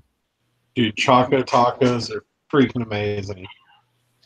I've never had one. Are you kidding? Nope. I'm not a big chocolate. I don't like chocolate. Oh, it's not like, I mean, there is chocolate, but do you like waffle cones, like for ice cream? You don't really like ice cream that much, do you? I like ice cream, but I don't go out of my way to get it. Well, I mean, if somebody put ice cream in a waffle cone in front of you, would you eat it? Depends. Am I drinking? Probably not. But if I'm not, then probably. In a perfect world, in the perfect conditions, would you eat it and enjoy it? Like, you make everything too damn complicated. No, it's just things that you guys really... Taco. It's like a waffle cone, but like a taco shell. And that's like ice cream and chocolate, and I think some caramel in it, and they're delicious. It's not that I'm like really difficult. It's just I don't really favor the things everybody really is passionate about. Like, I never hear anybody like, oh man, let's talk about Brussels sprouts. I love Brussels sprouts. Or like boiled cabbage. I love that stuff. Or like stuff most people are always complaining about not liking. I love it. I love Brussels sprouts and boiled cabbage is good. But I Oh, also like pizza and ice cream and everything else that normal humans like. I could do ice cream, but I'm not a fan of pizza. I don't like chocolate. I don't like candy. I don't even like potato chips really, unless I'm eating a sandwich, so I can stick them in the potato or in the sandwich.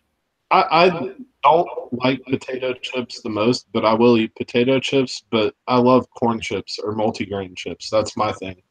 Like I prefer them over potato chips, like Sun Chips or Doritos if it's a good flavor. Like things like that, I enjoy a lot more. Even just plain tortilla chips. I would take plain tortilla chips over plain potato chips any day. Same here. Yep. Or that fake popcorn. That stuff is like puffed corn or whatever, where it's like you throw it in your mouth and it disintegrates within a couple seconds. I kind of like that stuff, but real popcorn, not a fan. I love popcorn. I don't like that puff corn shit. The puff corn stuff is just garbage. I mean, I'll eat it. That's something where I mean, if you like had some drinks, that would be really good. But no, typically that stuff's garbage. Real popcorn though is awesome. I just don't eat popcorn very often because every time I eat it, I regret it because I hate all those little seed shells getting caught in your gums and stuff. Like, if it wasn't for Yep. that, popcorn would be the greatest thing on earth. But I agree with you on that, Rob. yeah, it's just, and it's something that everybody deals with, and there's no way around it.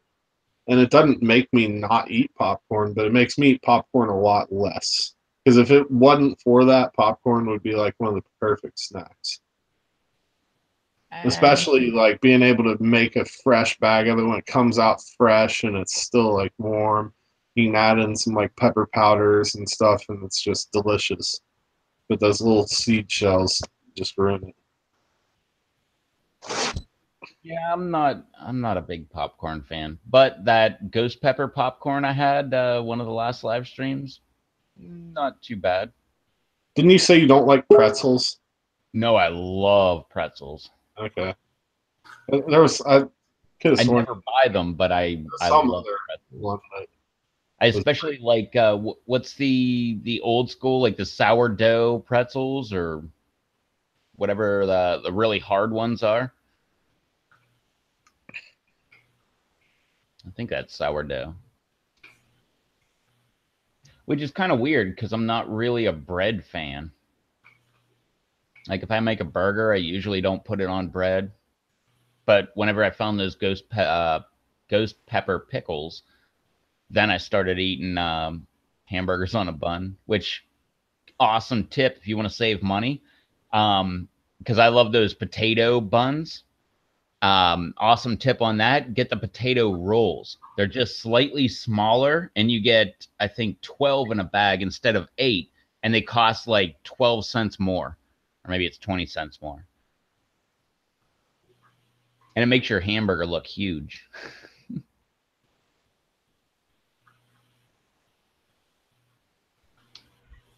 Yeah, I remember when Choco Tacos were at Taco Bell.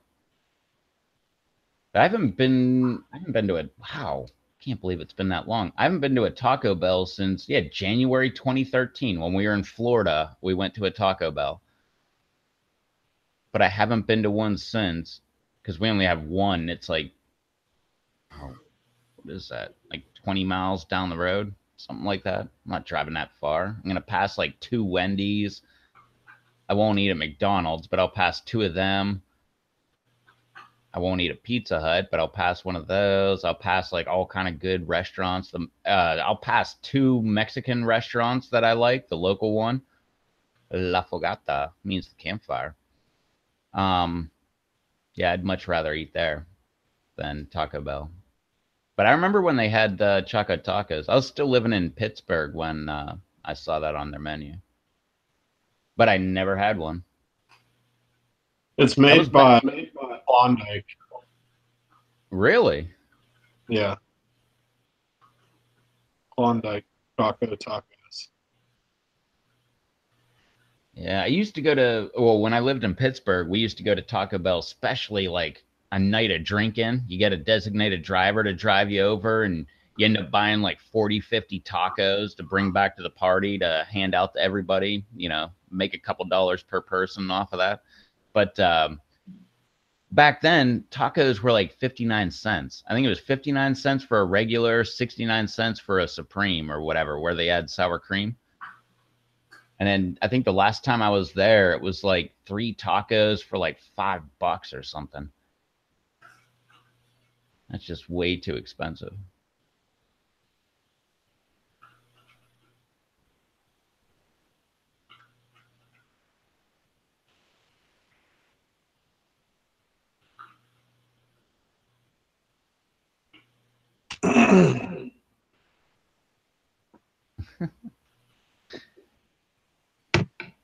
Wait, Russ, you left El Paso? I'm assuming you did this in the past.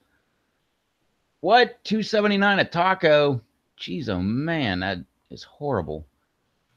But Russ said when he left El Paso, moved to Maryland, the only Mexican restaurant in town was literally named El Paso.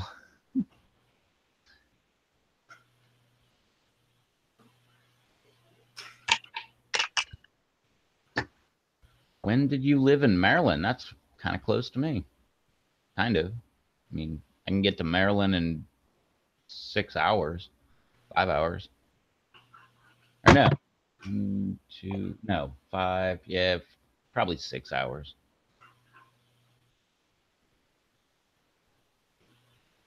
And where in Maryland? Baltimore? Charles, you with us? Kind of. I've been up for 20 hours. So is that what it was, Chad? It was 59 cents for a regular, 79 cents Supreme, 99 cents for something? Or do I have that wrong? 59 regular, 79 something, 99 Supreme. I can't get over that. $2.79 a taco. I mean, I guess that was 18, 19 years ago. It was 59 cents, but I mean, shit, I remember like not that long ago at Taco Bell. It was like, I want to say it was like $6 for like, you could get the box of like a dozen. It was either 10 or a dozen tacos, either hard or soft. And it was, that was great, man. I remember doing that a bunch. You I just would take always get like at a party. half hard and half soft is what I would go with, or all soft. I like the soft tacos better, but I sometimes it's used to always go I used to always go hard taco, but anymore, I don't know. It just switched for me. Now I like that flour tortilla instead of the corn tortilla that's fried. The grande box. See, Nate knows. So wait, where did it might have been more than $6, but it was like under $10. I know that for sure, and it was like 10 or 12 tacos. I think it was less than $10, so it was closer to $6. Like when I was in high school, that was one of the things I used to get. And that was like if you wanted to just pig out. And I would literally get one of those boxes and like eat the whole thing. But I mean, even back then, Taco Bell tacos weren't ever big. Like they didn't like even 5 of them like really equals out to probably like 3 regular tacos. Yeah, nobody ever said Taco Tuesday back then. All I know is that the tacos that I ate tonight, I had 2 of them, and there was like more stuff inside of those than in like 15 or 20 Taco Bell tacos. Dude, that was like each taco was like a freaking, what is it called? The grande box. Each one of your tacos was like a grande box, man. Well, it wasn't really just tacos; it was burritos. But this is my dinner, and that's a big, like a full size big dinner plate, and those are large flour tortillas. And those things are huge. I mean, I guarantee you every bit of like a half pound or 3/4 of a pound each, maybe even almost a pound each. I don't know. They were big. There was a lot of stuff. Refried beans, rice, which I used Spanish rice, refried beans, Spanish rice. Then the meat, which in the meat I cut up a whole red onion, two of those big like sweet twister peppers that I had. I did a whole red one and a whole orange one, a whole pack of mushrooms, and all that got mixed in with the meat. And then shredded cheese, sour cream, salsa, pepper powder, hot sauce, minced fresh peppers, lettuce. More cheese. Yeah, more cheese, taco sauce. I was gonna ask you about the mushrooms. I've never heard of anybody putting mushrooms on like a burrito or a taco. I just do it in with the meat and it works really good. I mean, mushrooms soak Oh, up. I I love love mushrooms, and they soak up pretty much any flavor that you cook them in. So when you make taco meat and you like throw mushrooms in there, they just kind of become like added meat. But I guess that people that didn't like mushrooms might not like it, but to me it's perfect. I love mushrooms, and if I can figure out how to put mushrooms in something or on something, then I do usually. Yeah, I love mushrooms, but I don't know if this is true or not, but I heard somewhere, and of course, we're living in the internet age. I could probably look it up, but I'm not going to. But someone told me that mushrooms make you feel full, like more full than you actually are. And I Well, don't know if yeah, that's true, but I'm just gonna stick with that info. yeah, they're filling themselves, and I mean it's kind of But I like a love them. meat. It's more than a vegetable. It's more like a meat, in my opinion. Yeah. And funny thing, mushrooms have more in common DNA wise with humans than they do with any kind of vegetable or fruit. I always thought that was weird because if you look it up, there's all kind of weird conspiracies about mushrooms, where they came from, the magic mushroom, the advancement of the human brain going from like what, Neanderthal to I guess the normal human in such a rapid amount of time. And if you want to look it up, it's called the stoned ape theory. And it's, I believe, well, I don't think Terrence McKenna came up with it, but I know he was talking about it a lot. Pretty much everything was forests and stuff on the entire earth. And because of, quote, global warming, parts of the forest were dying out, which created grasslands. And like spores of mushrooms are one of the only things that can live in a vacuum, which is space. And they theorized that they came to Earth on a meteor, hit the Earth, and then started growing. Monkeys were coming out of the forests into the grassland, where now we started to have like grass eating animals like cows or that kind of animal that were eating grass and I guess the mushrooms too and stuff like that. Their defecation would actually produce a patty that would cause the mushrooms to grow. The monkeys would find the mushrooms, would eat the mushrooms, and apparently, according to research that they're actually doing now with like soldiers with PTSD and stuff like that, mushrooms are very good for mental development, and magic mushrooms I'm talking about. Yeah, And apparently that's what advanced the human brain from like practically a monkey to what we are today in such a short amount of time, was because they were eating the magic mushrooms. And it may, I believe they said that magic mushrooms also make you want to have sex, which means procreation of the species would be more predominant too. And you would also have smarter kids if your brain's developing more. So all that stuff add up together. And I don't know, it's a very interesting theory if you want to check out the stoned ape theory. I don't know if I completely believe in it, but it's like a lot of different things. I just like looking up the information and thinking, that's something to think about. Like, next time you're out, like, got nothing to do, just sit there, contemplate with it in your mind.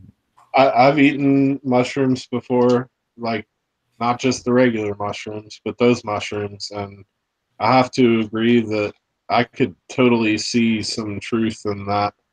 I mean, it's definitely a like eye-opening experience, and it's more of a positive thing than a negative thing. Whereas like laboratory chemicals and things like LSD and stuff, though a lot of people argue similar things, I don't believe that.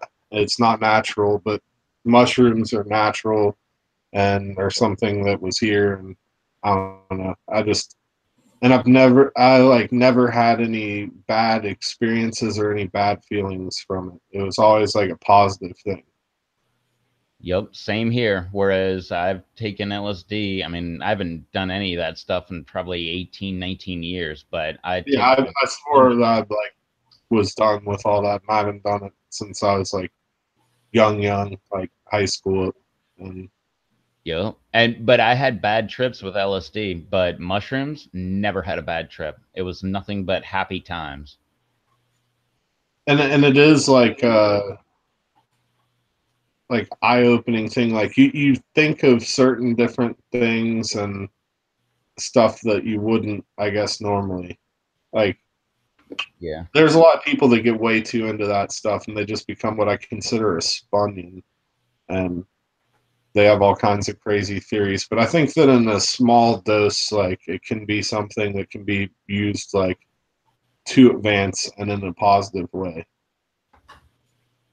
That's something that I'm not against, like being around. It's just I don't know that I necessarily want that in my life. I've experienced it and I don't regret it. It's different. Yeah, what's that? I believe it was the I can't remember which guy that was. He was in Ghostbusters. He was in the movie I'm talking about is Knocked Up. He was Seth Rogen's dad, and Seth Rogen was questioning him about like why the heck did you ever have kids and stuff like that. But he was like, I don't remember exactly what was going on, but the dad said, if it grows in the ground, it's probably good for you. And he was talking about mushrooms and weed. I always thought that was a pretty good explanation. That's probably what I'd tell my kids. If it grows in the good ground, it's probably not that bad for you. But anything else, if it's chemically processed, stay away from that. Yeah, I don't even take aspirin or anything. No, I'm away I from haven't it. taken aspirin in like maybe 12 years. Although I am favored that I normally don't get headaches ever. So, but I do like to drink beer. And what's the difference between aspirin, which thins your blood, and beer, which thins your blood? Oh, and I want to go back. Jeez, oh man, chat was flying because Russ said, "What the heck was he?" Oh, and who the heck just left? Todd was taken off. Later, Todd.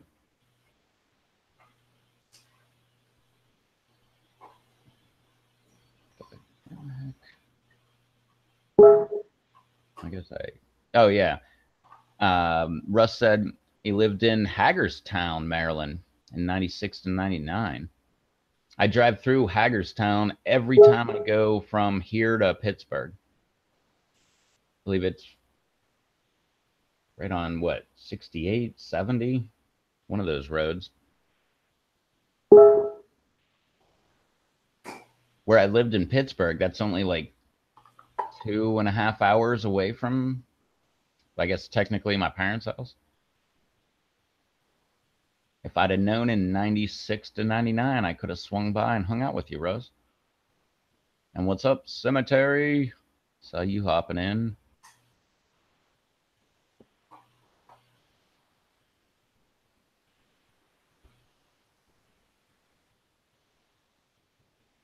True.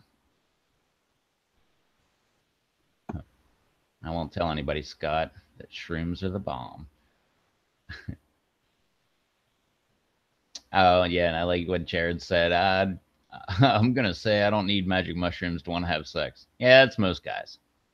But apparently, if you do, I don't know if that's true. I did mushrooms a bunch of times when, I don't know, I guess I was in my teens or whatever. But it, well, I was also in my teens, but I don't remember it ever wanting to me to like have sex more than normal. I don't ever remember that either. All I remember is some really epic bike rides because that was my thing when I ever was into those. Was I was into BMX biking and I would eat some with one of my buddies and we'd go out and go ride bikes all night long. We go all over the place, like ride these trails through the woods by the river at night, like with like LED flashlights to like shine the way and like go and like walk around down by the river and stuff. That was so awesome.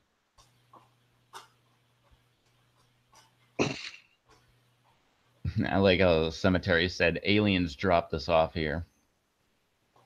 I don't know. My only problem with that alien thing is I don't know. I want to believe in aliens, but I just don't. Mainly because, like, I don't know if you remember, but I grew up in the 80s, and growing up in the 80s, you would see alien stuff all over the tabloid newspapers constantly. Like, here's a picture that's so obscure you can't see anything, but there's a blurry dot in the middle, and it's a UFO. And you would see that stuff all the time. And then once people got smartphones and like high definition cameras, that stuff kind of faded away. You hear about it every once in a while, and you'll hear like International Space Station footage shut off because there was like a UFO and they didn't want people to know about it, kind of things. But that's like all you ever see. You don't see like high definition pictures of, and I totally believe in UFOs because the definition is unidentified flying object. We don't know what it is. Could be a meteor, could be a weather balloon. Yeah, I've used that one in the past. But it could be a bunch of different things. But I don't know. I believe in UFOs, but as far as aliens, I'm not really sure I believe in that.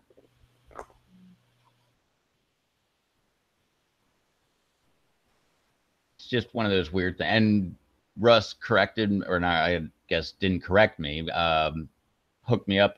It's Harold Ramis. That's the dad in Knocked Up.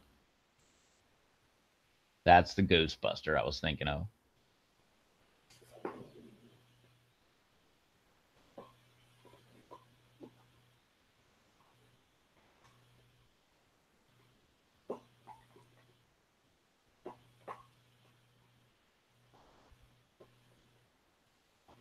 Well, that's very true too, Rocky. Not only that, but I've also heard another very good theory about why we don't see any more of those alien sightings is, yeah, I mean, what, 61, 62, we first, quote, went to space. 69, we went, quote, went to the moon.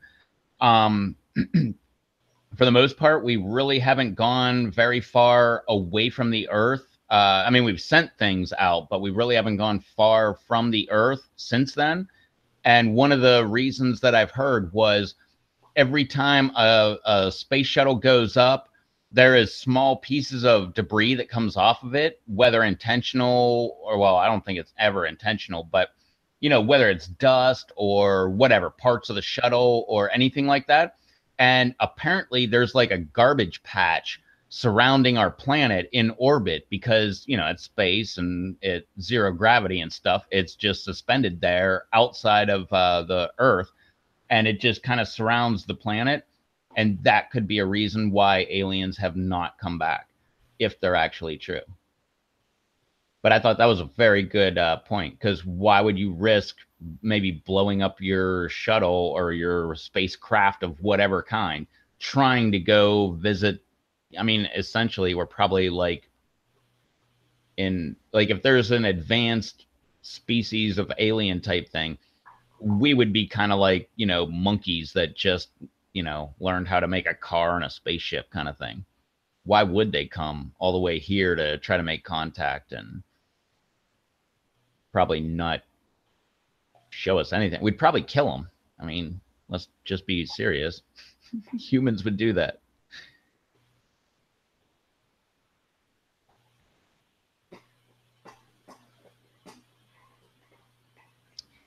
Yep. Oh, that was Blumberg that wrote that. Yes, he did. Or, yeah, I mean, that's the only other scenario, Rocky, that I actually believe in aliens, that they are so far away that we could never reach them. They could probably reach us, but there's no reason for them to actually reach us. It would be kind of like us trying to go and make contact with like a colony of ants and trying to teach them like how to build a nuclear bomb. There's really no point. Exactly. See? Rocky just put that up. Nice. See? Great minds think alike.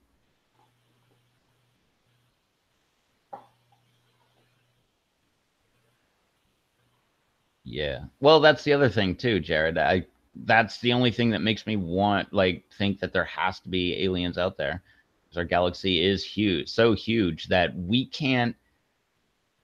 Well, I believe we have a black hole within our galaxy, but that is so far away that we would never be able to actually go to that black hole to find out what it actually does, what it looks like, or anything like that. If I remember correctly, what someone who actually knew what they were talking about said. That I believe we have multiple black holes in our galaxy, but they're so far away that we never have actually taken a picture, like a real picture of a black hole. Like, if I'm correct, I could be wrong about that, but I believe I remember someone who is like maybe it was Neil deGrasse Tyson or somebody way smarter than me was saying that we don't actually have a real picture of a black hole. We have like artist renditions of what a black hole should look like.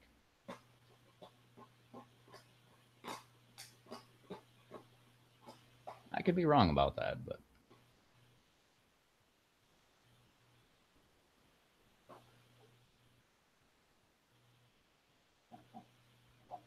maybe I can't remember if they said the black hole was in the middle of our galaxy. I can't remember.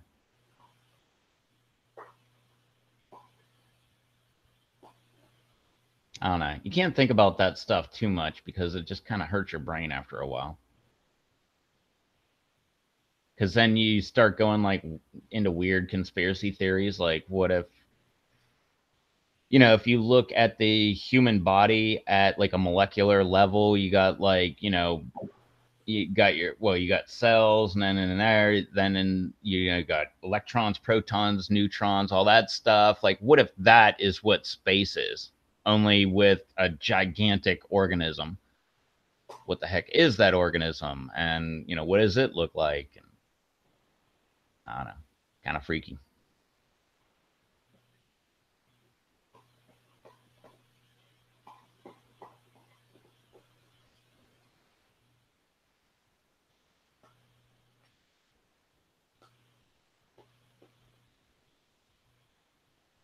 What are you doing over there, Rob? I was just leaving a comment. Not in the chat. Oh. I was looking at my Google.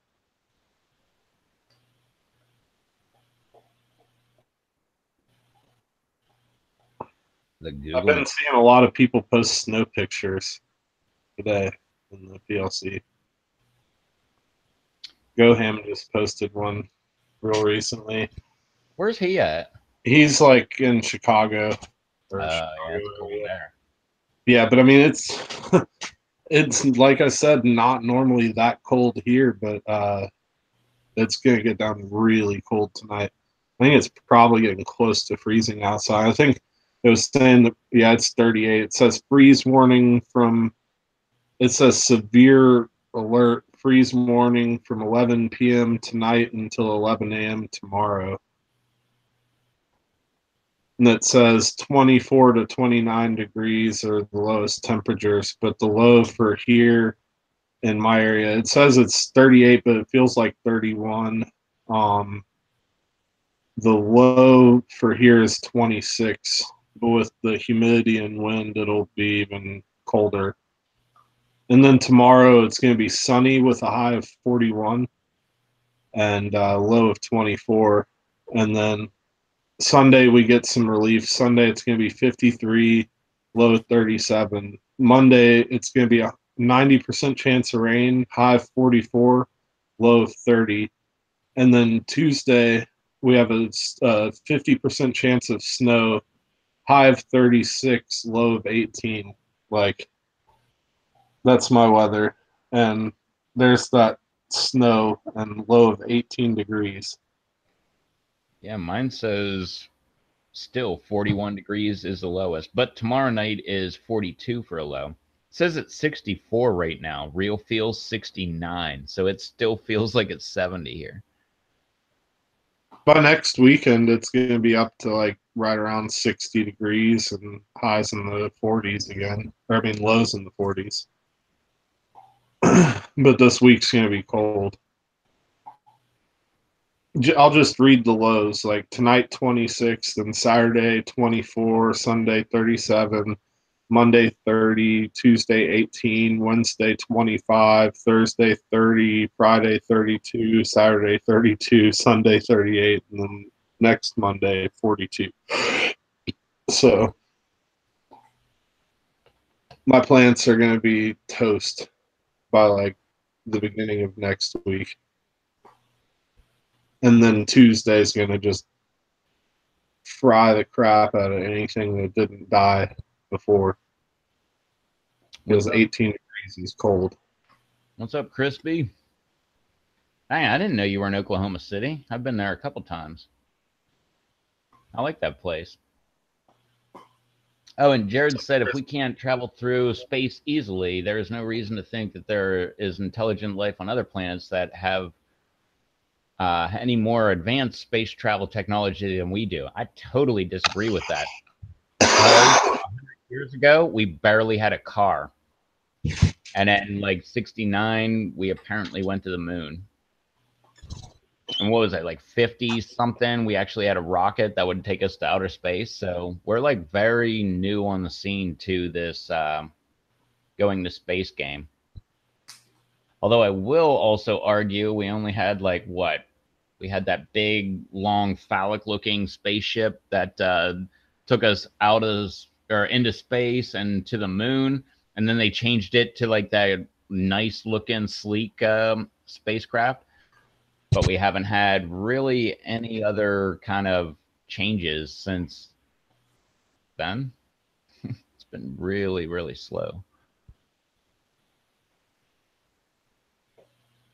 But we're very new. I mean, one of the things that like, well, I heard and boggled my mind when I heard it, and still boggles my mind is what was it, like 1892 or something like that. Like we actually went from horseback as a primary way of getting around to the first car was made like 1901, 1902, something like that.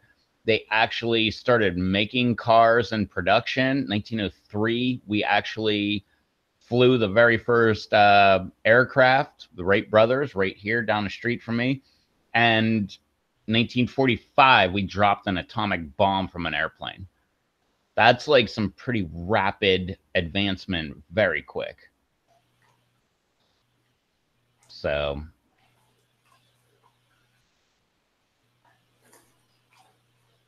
I mean, I don't know. Just, I mean, think about, well, another person said something along the same lines, and it was like from one generation that fought in the Civil War to the next generation that pretty much fought in the First World War to the next generation that fought in the Second World War.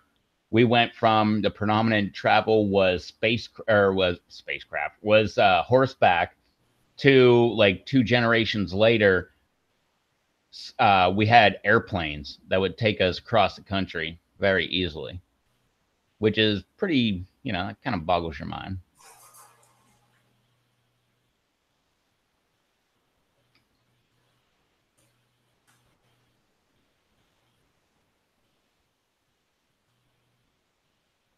I don't think Charles is going to join us anymore. Pretty sure he's out. Everybody be quiet. Don't wake him.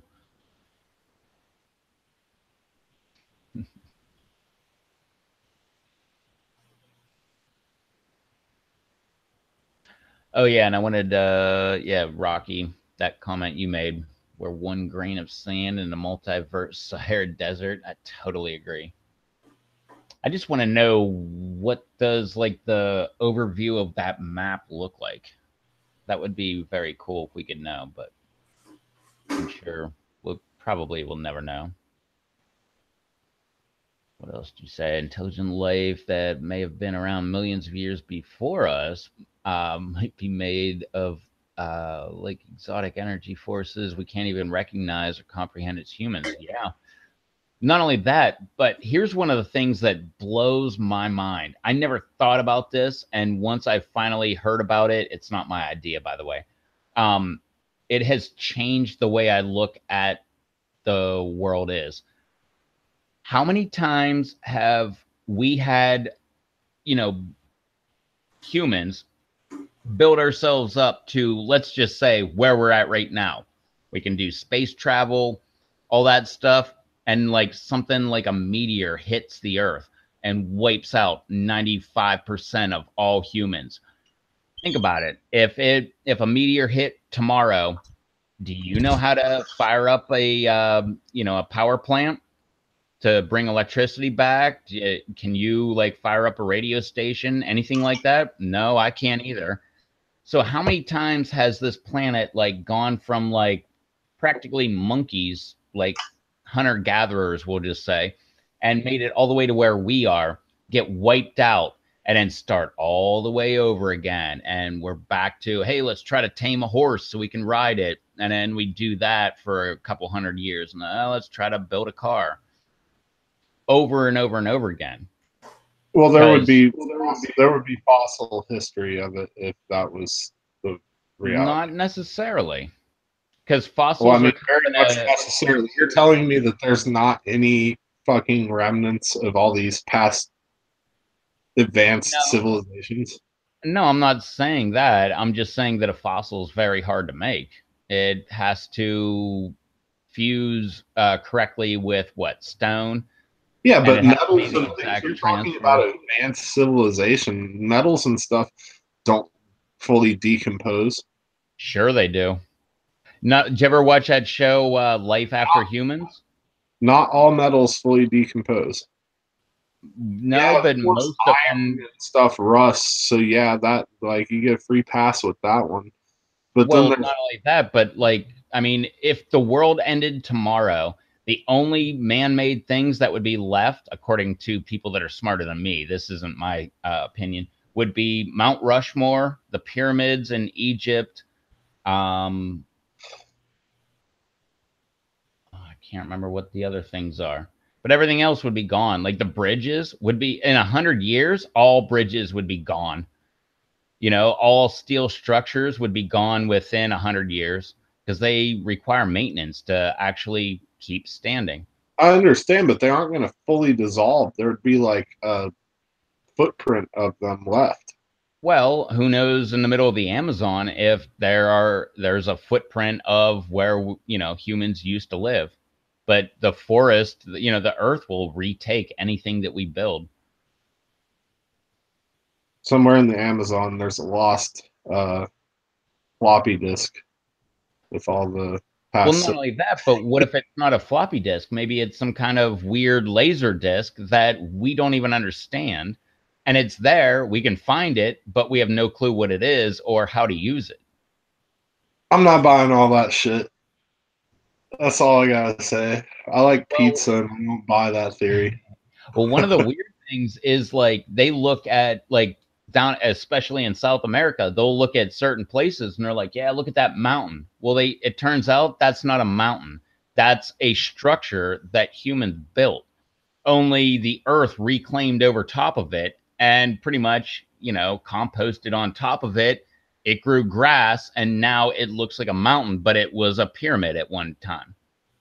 They find a ton of those in China, but China doesn't allow that kind of stuff to get out. They actually block all that stuff. And I can't let go of the season. I like looked and I was like, dang, it's already getting cold. I just went and like grabbed like 5 plants off my patio and brought them in like the back room.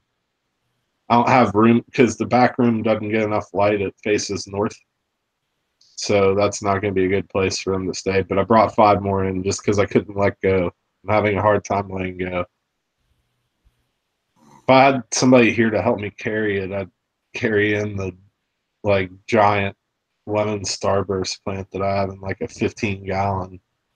But I have no way to overwinter that thing. Oh, and like Russ said, a lot of artifacts been lost due to rising tides. Life always steers towards water, and those areas are deep underwater now. Absolutely correct.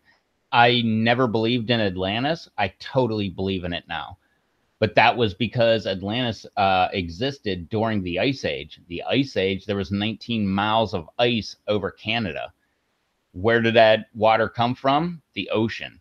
Whenever the ice age ended and all of that ice melted and the glaciers fell, dragged all that awesome Canadian soil right into the Midwest of North America or the United States, the oceans rose like 40 feet. And that's where Atlantis went. That's why they said it got, it got flooded and is in under the ocean. Well, it wasn't under the ocean. The ocean was so low that Atlantis existed because it was same as the land bridge that they talk about between Alaska and Russia or whatever that is. But that wasn't because there was an ice bridge. It was the seas were 40 feet lower, and that you could actually walk across that.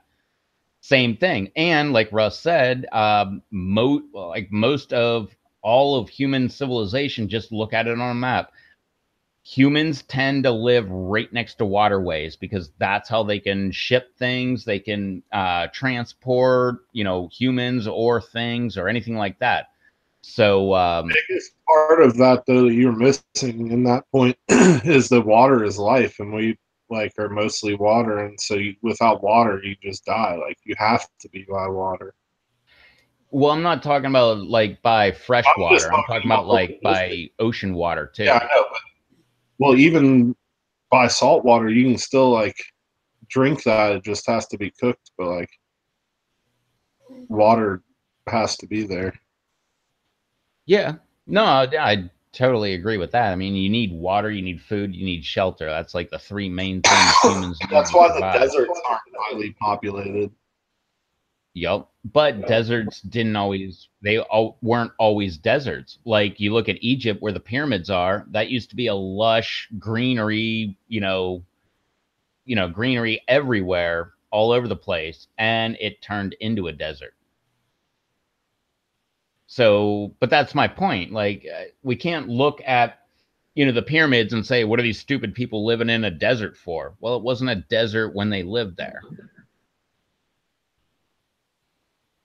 But it's weird things like that. I mean, I don't know. Uh, it was just the idea of this kind of stuff that came to me, and I was like, you know what? Like, the more I learn about that kind of stuff, the more I feel we as a whole don't understand how we actually got to where we are now. We just understand like, well, 4 generations ago my parents lived like this and now it's better, but we don't know exactly what's actually going on,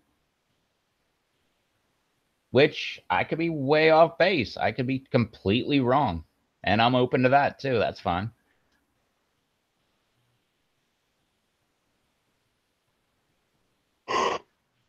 But it was that stupid show, that Life Without Humans, that totally like blew my mind. I didn't actually watch it. I watched a few episodes. I think I watched like 3 or 4. They're on YouTube. But that kind of stuff just blew my mind. Like, I didn't realize that if not maintained, like most of the bridges in America would be gone in like 20, 30 years. Like most of the high rise buildings would be gone in like 50 years. Like, I was like, oh no, they'd be around for like 200, 300, 1,000 years, something like that. Nope. No. All it takes is like high winds go in, you bust a couple windows. Now the atmosphere is getting into that building. There's no climate control because they don't have AC anymore because there's no power. It starts rusting from the inside out, eventually starts crumbling.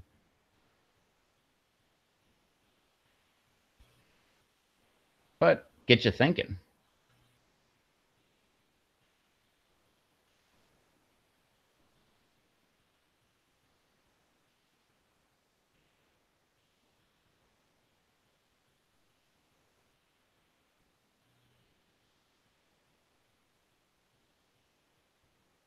And like Russ said, they have recently shown satellite scans of the Amazon area, and they found a lot more cities and highways that connect these cities.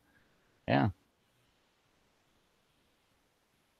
Well, the Amazon specifically, like that whole area, holy heck, who knows what was going on down there? Yeah. Like, it just seems like the environment took over. Like, Well, it really just kind of seems like it was all abandoned. but why was it abandoned? Maybe it was a meteor that hit and wiped out a bunch of humans. There's nobody left to repopulate. Because we know that meteors have hit the Earth many times. I mean, that's what ended the last ice age. They believe it was meteors hitting some of the glaciers up there in Canada, which pretty much they were like ice on the outside of them, but water on the inside. The meteors hit, popped the glacier, and water started rushing. That's what they say, like the Grand Canyon was created by. Like, it's not a popular theory, but that's one of the theories. Was it was not that it was created over millions of years. It was created over like 100 years, but it was created with such a water force that it just carved out the mountains and created the Grand Canyon. Which maybe that's just my nature, where I go with the unpopular descent, but I buy into that a lot more than I do it happened over millions and millions of years. Might have. But at the same time, it could have happened. I mean, look at what water can do. Water can mess things up really quick. And it can screw up mountains. Like, it can carve waterways into mountains.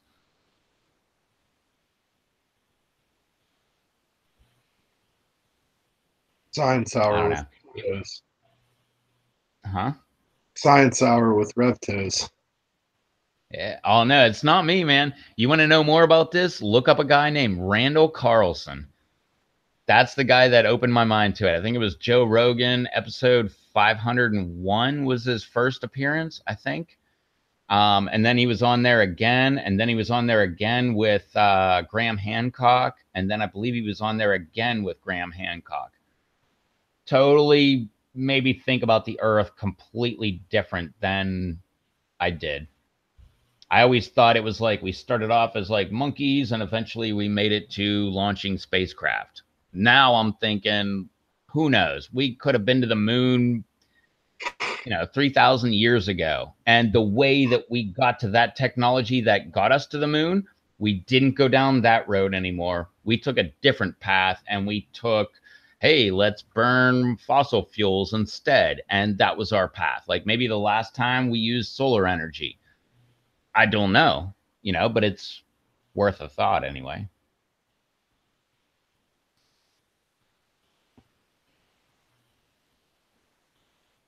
But what are you doing? Goofy dog. But who knows? That's what they say, Rocky. And I know a lot of people don't believe that we went to the moon. I think that we did go to the moon, but I think that I like the theory that the Van Allen radiation belt, which is a lot of people say that you can't go through. I like to think that we did go to the moon, but the footage of the moon landing was destroyed by the Van Allen radiation belt.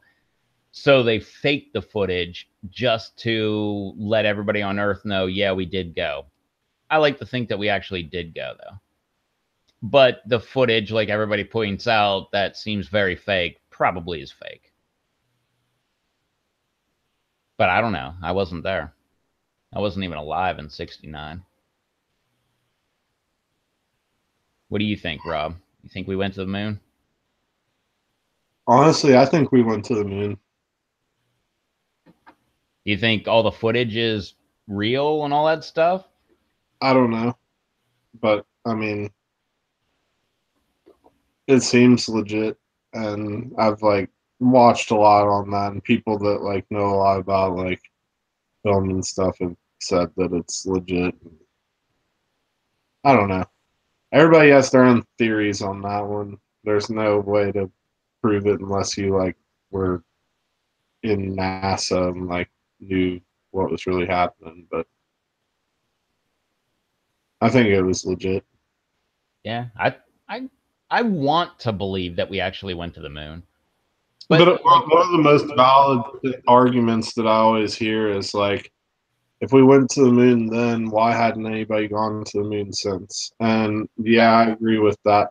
But at the same time, we went to the moon, like, what do you fucking do? Like, what did it accomplish? Nothing. Like, why would it be worth wasting all that money to go back again? Like, no reason at all. yeah, that's a So, good point.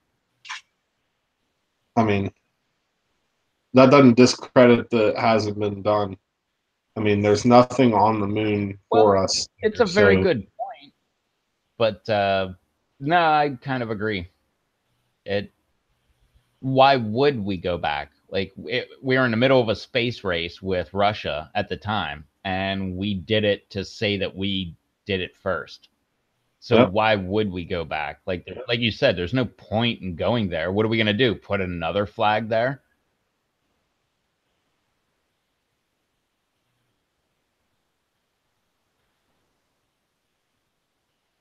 But I don't know.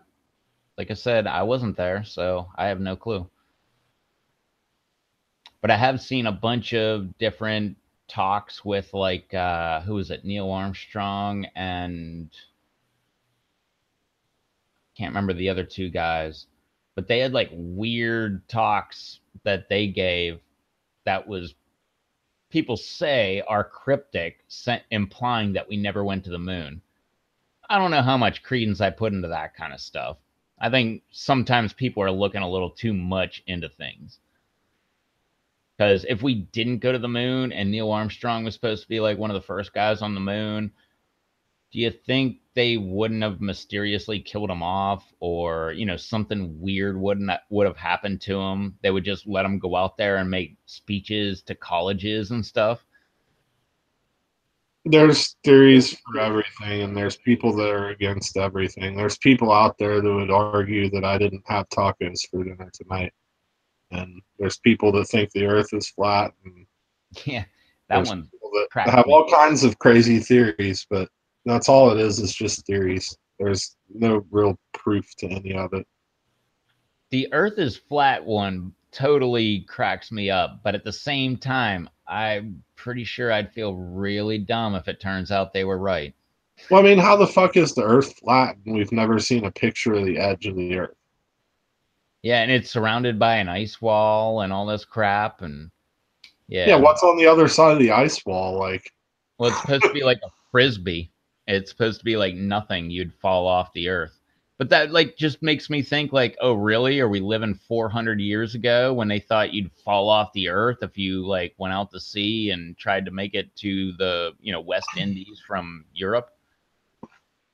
that theory's just for hipsters. I guess. I don't know. You can't be too hip if that's your theory. Well, I don't hipsters know. are idiots. Nothing they do makes sense. But they got really nice haircuts. Yeah, but if you look at their haircuts, it's like the same haircuts everybody had in like the 1950s. And they go to like free thrift stores and stuff. Like they're over there using 400-year-old theories of the Earth being flat and shit. They're just living in the past. I'm just waiting for the next one to come out, like the flat Earth. I never saw that coming, but now that I know that that's out there, I'm waiting for people to start saying that no, no, no, no, no. Everything else in the universe revolves around the Earth. Like going back to that theory. Remember when Galileo was like, "Nah, I'm pretty sure we all like rotate around the sun," and like the church excommunicated them and all that stuff. I'm waiting for that to happen all over again. Yeah.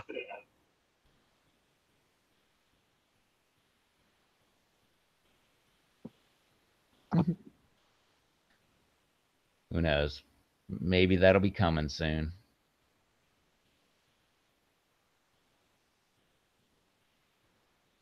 What's Starman? Russ said Starman just passed Mars. We're on our way. I've heard some like shit about like that they're gonna send a bunch of people to Mars to like live there. But people have been saying that for years. I heard. Well, I know we had stuff like around Mars. I think it crashed into Mars. I thought there was. No, there was supposed to be. What the heck did we launched something in like the 80s, and it was supposed to be like to Pluto by like 5 years ago or something like that. I think it actually made it and kept on going, or maybe I guess we lost contact with it or something. I don't Yeah, know. I think it was like lost contact. I know what you're talking about though.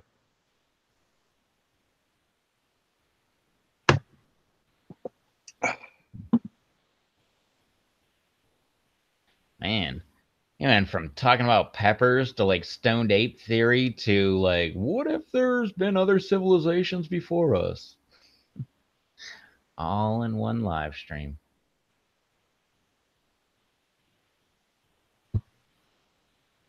Starman's the dude in the Tesla in space. I've heard about that.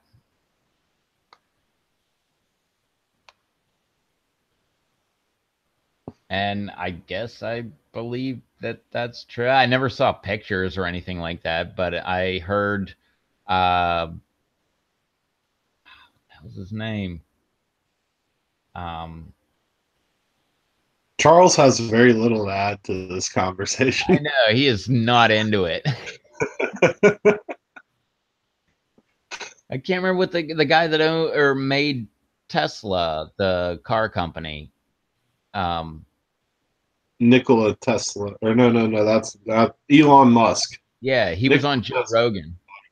yeah, but Elon Musk is the guy that made like the company. Yeah, right before he got sued, he was on. Well, I don't know what the. Well, I don't think there's an outcome of him getting sued, but before that lawsuit came out, he was on Joe Rogan, and he said that he launched a Tesla into space, which is really weird. I believe it was his Tesla.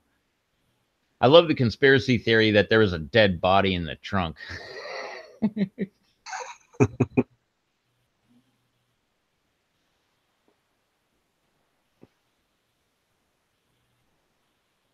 Which I guess if that's what Russ is talking about, maybe that's Starman.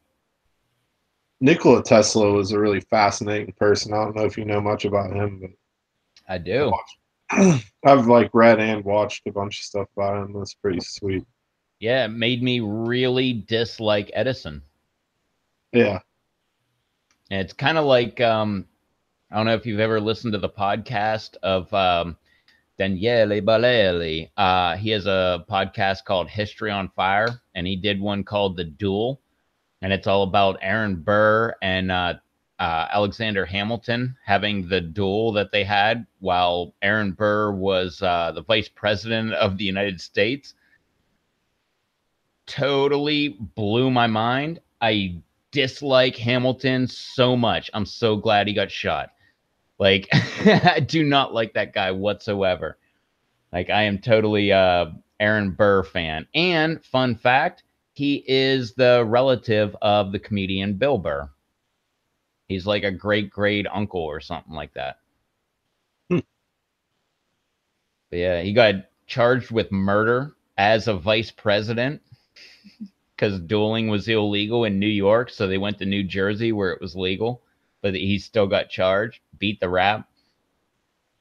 But all the things that Hamilton did to Burr was crazy, man. Like making him lose the governorship of New York and like all kind of different stuff like that. Just backhanded, weird stuff like that. It reminds me the same thing about Edison and Tesla. Like Tesla was a legit genius, and Edison was kind of a hack. And he would steal stuff off of Tesla, but Tesla didn't care. He was just like, "Hey, I'm doing stuff. Like I don't have time to, grandstand and look like a wizard. I'm just doing things and being a wizard." But and then you got weird things like Edison ended up like electrifying an elephant to try to disprove Tesla's alternating current, which was AC, and trying to promote his own direct current, which is DC. And if you know your electricity, what do we use in our houses? Alternating current, 120, 240 volts. That's alternating current. Where do we use that crappy direct current? In our car, where we don't need a very, where it can't travel over a long space. So we put direct current in the car, or the subway. Subways are direct current. That's why people get electrocuted when they jump on the tracks and stuff. Mm-hmm.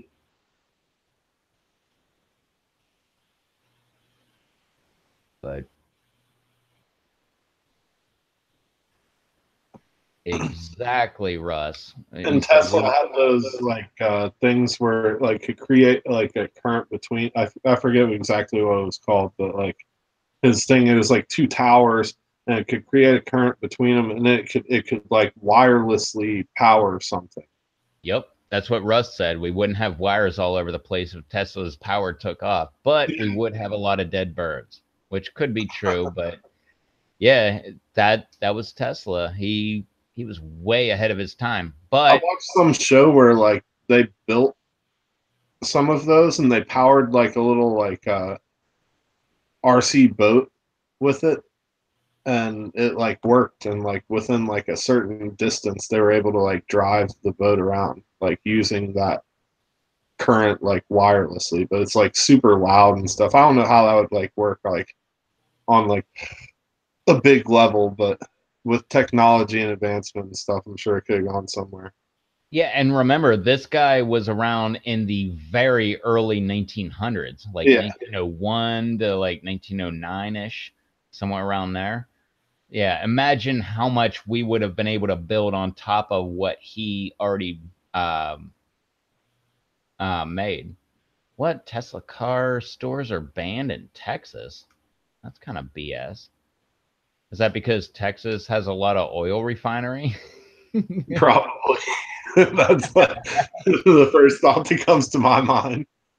I know, like that's the same thing where like Then the next thing that comes to my mind is like a scene from South Park with one of the redneck guys on there. They took our jobs.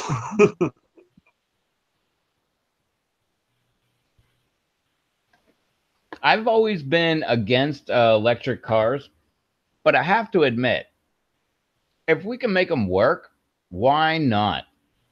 Like I really like having a gas engine, but if we don't have to have a gas engine, I think that would be just fine too. I like the rumble. I like the feel of a gas engine.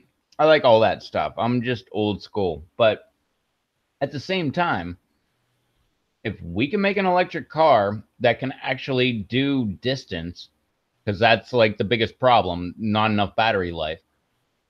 If we can actually do that, then why not? Like, I don't see. I remember there's like some shit, like somebody made something like some fuel, like alternative fuel, like that could be like it was like algae or something. But Well, like there was that. There was also water. The guy yeah, that made a car that ran on water, he mysteriously disappeared. His patent disappeared, and yeah. I mean, those people get wiped off the face of the earth by the oil companies. yup. That alone makes me think. Just that on itself makes me think like maybe electric cars or cars that run on water or hydrogen or anything like that are a good idea.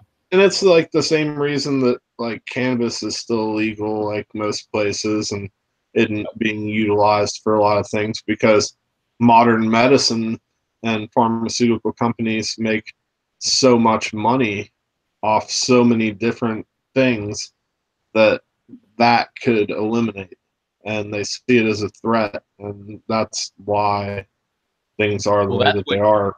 that's what keeps it going. But the thing that actually got it illegalized in the first place was William Randolph Hearst, who owned all the newspapers and he owned paper mills. And Time Life came out with a story about cannabis being the next $1 billion crop because you can make paper out of it. You can make rope out of it. You can make anything out of it. You can make concrete out of it. I've seen like things like people make Henry like Ford made the fenders of his first car out of it. Yeah. Yeah, and there's video of him smashing it with a sledgehammer and it's not denting. But, you know, you get someone big like William Randolph Hearst lobbying like Harry Anslinger and getting that stuff illegalized, which the hemp they were talking about doesn't have THC in it. The stuff they technically, well, they illegalized everything, but the one they really went after was the one with THC in it, which is the tetrahydrocannabinol, I believe is the name. That had something to do with immigration stuff. Oh, well, it was marijuana was the term for a Mexican lettuce or a Mexican tobacco. Yeah, and it was a way to like be able to like get rid of the Mexicans coming across the border.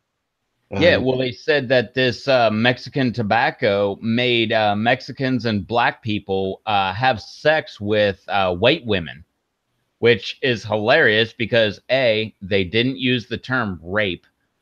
You know, that would scare people more. Like, in my mind, when they say make Mexican and black men have sex with white women, I don't know, it sounds consensual in my mind. But if they said rape, that's a completely different thing. Like, whoa, like that's scary. But they never said that. Have sex was the term, so that's weird. But that, you know, made a bunch of people in America like, oh, whoa, we don't want that to happen because apparently we were all racist way back in the 32. And so they passed it. And they were like, yeah, screw this marijuana stuff. We've never heard of marijuana. And then next thing you know, all the people growing cannabis are like, wait, what? I can't grow this? No, you said marijuana. And they're like, yeah, cannabis is marijuana. They're like, well, you didn't say that before.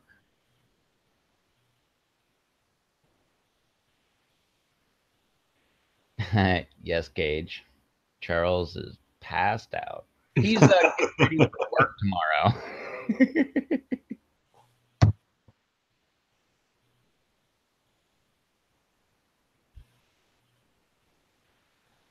We got Rocky said, look up a study from MIT in 2011. They created something that almost killed every known human virus. There's been one published report about it since 2011. That'll like segue right into like the whole medical field, like cancer and stuff like that. There's a lot more money in treating cancer than there is in curing cancer. So I don't not believe that one. Exactly. Like Russ said, why do that, Rocky, when there's money to be made off the sick? Exactly. That is so inhuman too. Like, why don't you make a cure and make it like really expensive? So if you're gonna make $1 million off of somebody for cancer treatment through their whole life and they're gonna die, why not give them the cure for $1 million? And then they could live out their life. Well, it kind of makes me think that they don't really, you know, the entities that be don't exactly want all of us to be around. Which again, is also why every time I hear somebody say like there's way too many people, I agree, but who determines who actually gets to die and who actually gets to procreate? Because I don't think I am I should be in control of that decision. I don't think most humans should actually be in control of that decision. I think technically, if you get down to it, I think it probably should be the best and brightest that get to procreate and carry on their progeny. But at the same time, that would be a very boring existence. You know, nothing but a bunch of smart people around. Yeah, then we wouldn't have Beavis and Butthead. Exactly. Just like Rob said, who determines who is a useless eater? Exactly. And it's always some asshole that shouldn't be making that decision that gets to do it. Or was one of those assholes. He decided like, oh, we shouldn't have Jews, and he started doing stuff. Exactly my point. That guy shouldn't have been able to make decisions that he was making. What's going on, Rob Z? He's been here the whole time. Oh, I bet. Appearance. Yeah, as soon as I started bad mouthing the lemon drop, I knew he had to be in the audience. He wasn't even watching. He just like felt a weird twinkle in like twinkle in his ear, and he was like, "Something's going on." They said my name.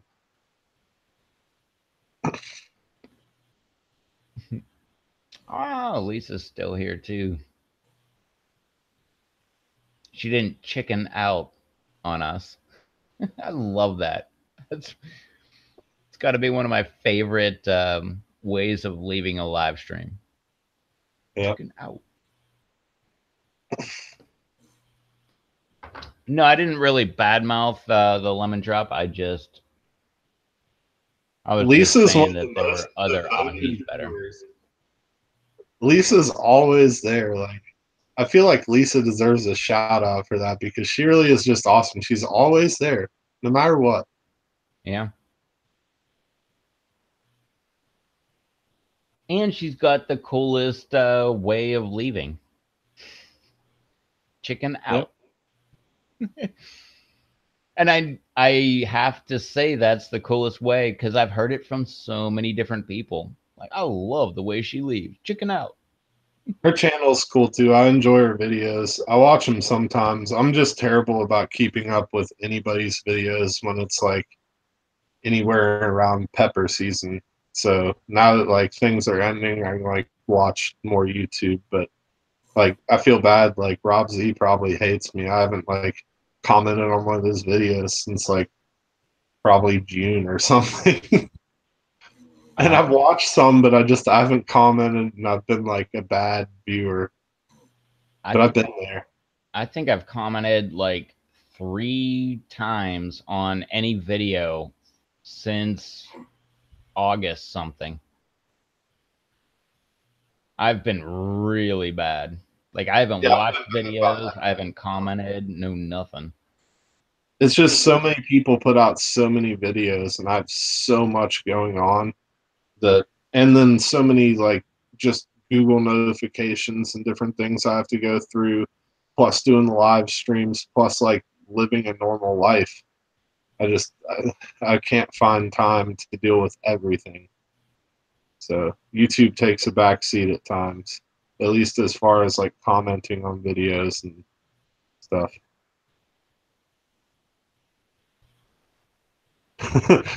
So Rob does show some resentment, but he said maybe a bit extreme though. I'm sorry, Rob. I'll be back. I'll be back on everybody's channels that I haven't been shown love. I'll be there. Yeah, same with me. I'll be back. Winter has come. They've been saying winter is coming, but winter has come. So my peppers are not. I'm about to open up the back door and like let some air in. I could open up a door and let air in, but it wouldn't be pleasurable air.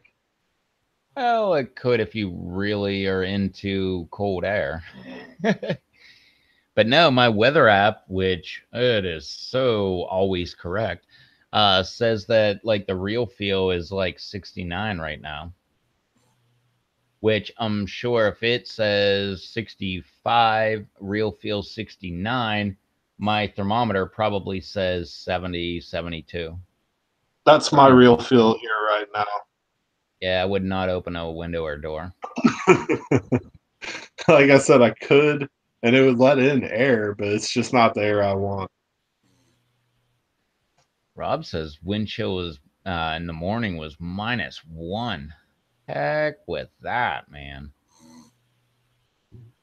-1.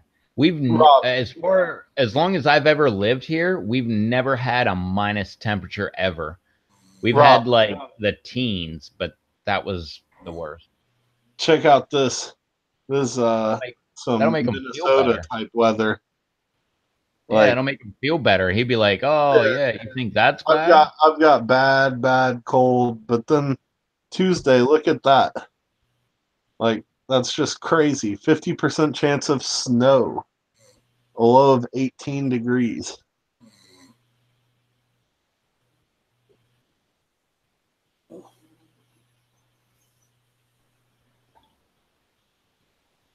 Winter has come. Bye bye peppers.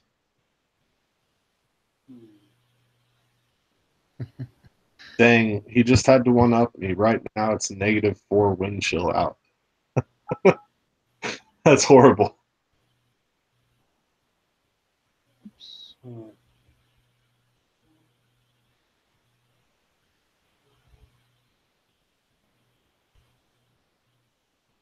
See if it's the same. Yeah, the same thing. 64 degrees. Feels like 69. There's my lows and highs. 41 is the low. 41 is the high tomorrow. Damn.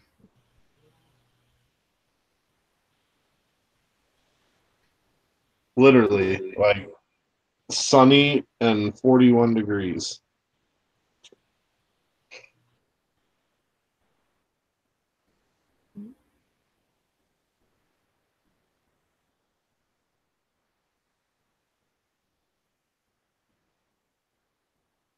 But that's why I brought in some pepper plants and picked everything that I could.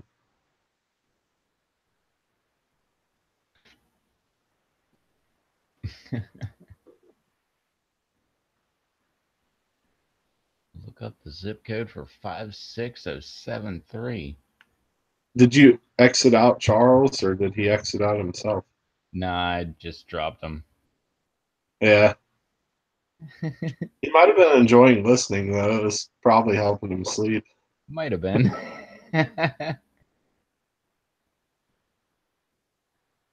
What's that? 56073. 073. How do I? That one?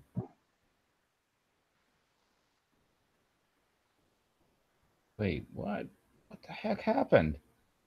It gave me like a pile of all over North America temperatures.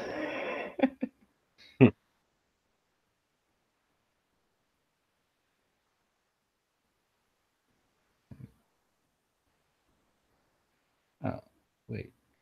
There we go. There we go. Minnesota.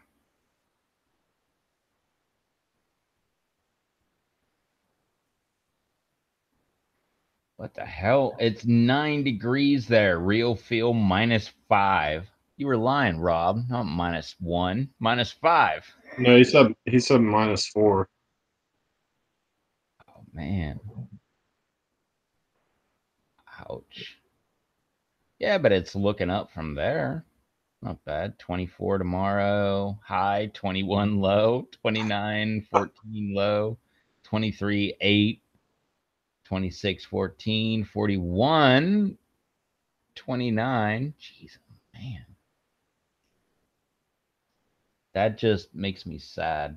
Look at that. So horrible.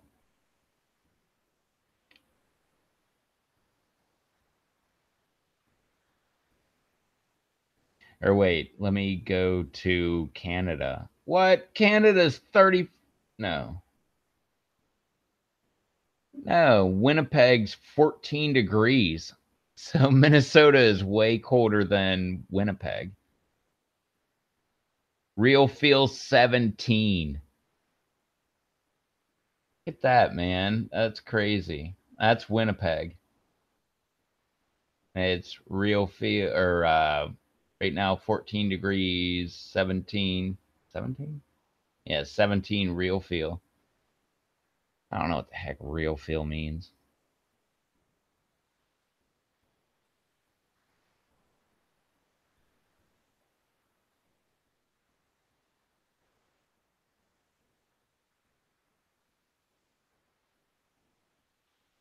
Still need to try and breed a variety of pepper that can grow in like snow and ice. Yeah, Peppa Dog agrees. It's Peppa Dog approved. What? You just wake up? Went to Peppa's. Were you scared? Not too scared. You're going back to sleep. I'm ice cream vanilla. All right, I'll take that. Vanilla is my favorite ice cream, especially what is it? Vanilla bean. I don't know what the heck they put in that, but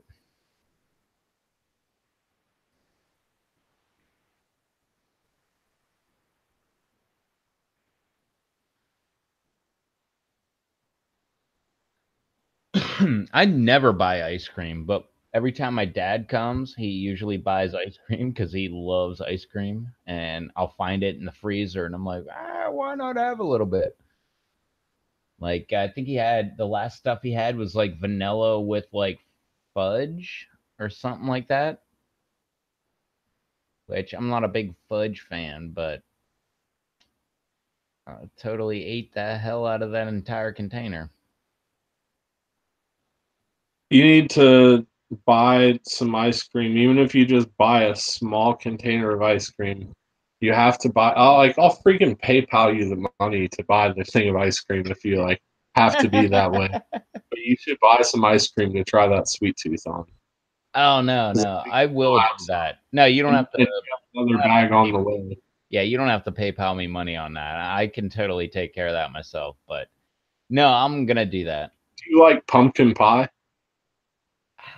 It's one of my favorite pies, but not really.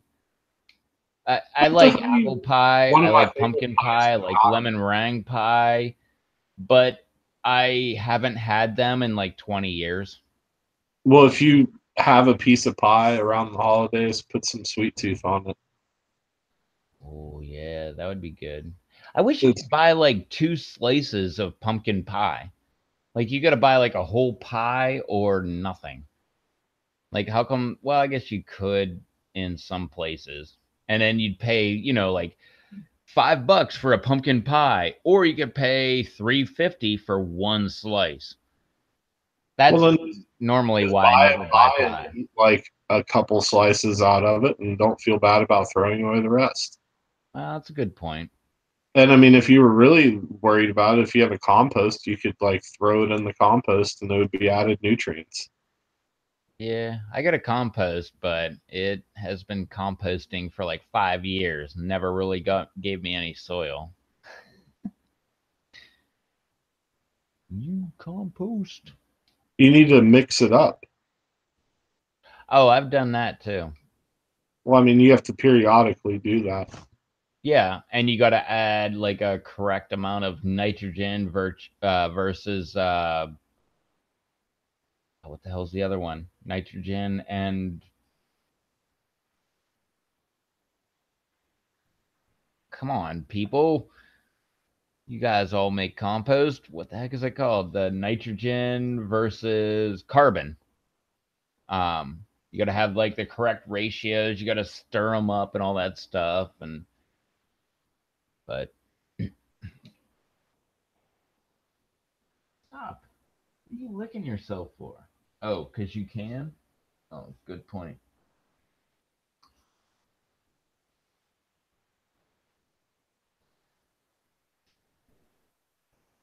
What are you doing, Boo?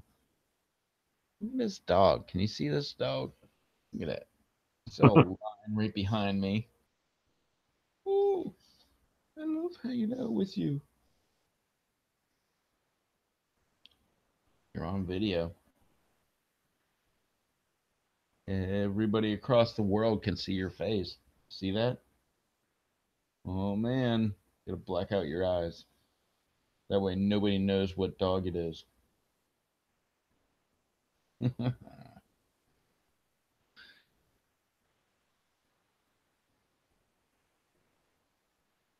I wonder. I don't think I could have. Oh, damn it. I could have hid Charles from the broadcast. There's an option. Really? Yeah, I wish I would have done that. That way I could hide them, and then we could end this live stream, and then we could just sit there and make a lot of noise trying to wake them up.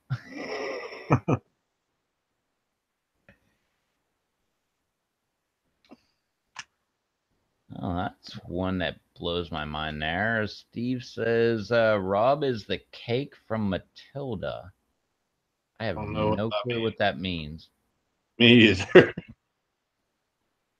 I've It would have been Matilda... funniest though to hide Rev for a while until or not Rev, hide Charles. Yeah, hide Rev. But hide Charles for a while until the end of the show. And then like bring Charles back and then both of us exit out of the call but like leave it running. Leave him live. Leave. That would be great. He'd be mad about it, I'm sure. But it would be funny. Yeah, all the what the heck do they call that?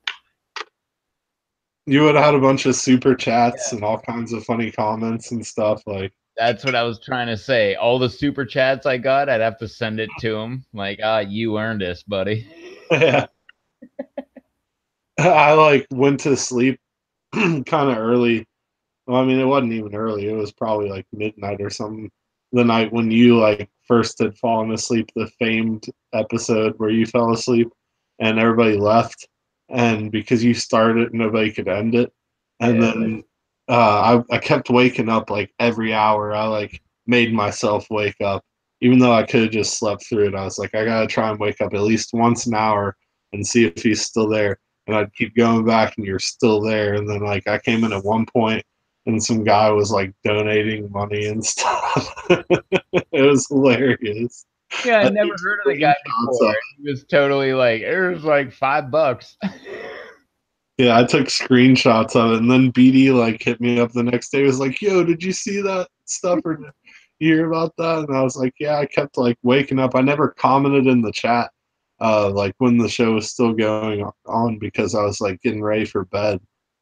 But I stayed on until when you like fell asleep, and then I like ended up waking back up a bunch of times and saw, and then finally I woke up and it was gone. But like at least 3 or 4 times I went to sleep for an hour or more and then woke up and it was still going.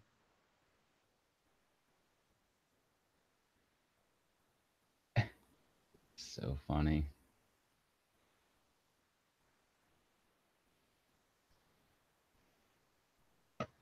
Rocky, I didn't know that you had a pit bull too. That's pretty cool. What kind of pit bull you got? Is it white? Is it red, blue? Any of that stuff? And Rob was saying Matilda the movie. Never heard of it. And Steven says, remember the film Matilda when there's a huge chocolate cake? And I heard it also had peanut butter. No, I have no clue what you're talking about. I get it. I I mean, I guess. Peanut butter and I like cake. Oh, I don't like cake. You don't like anything. No, I don't like stuff that's bad for you. Like if it's like Brussels sprouts or spinach or lettuce or something like that, I'm all into it. But it's like garbage is pretty much like my basis of I'm not really into it. Like I don't like pizza. That's not good for you. Eat pizza every single day of the week and then go weigh yourself at the beginning of the week and the end. Guaranteed you're going to gain weight. What about chocolate cake or any kind of cake? Same thing. Maybe you'll get diabetes. What about candy? Like same thing. Like if it's not good for you, I kind of don't like it. If it is good for you, I kind of do like it. That's kind of like the rule for does Rev like something?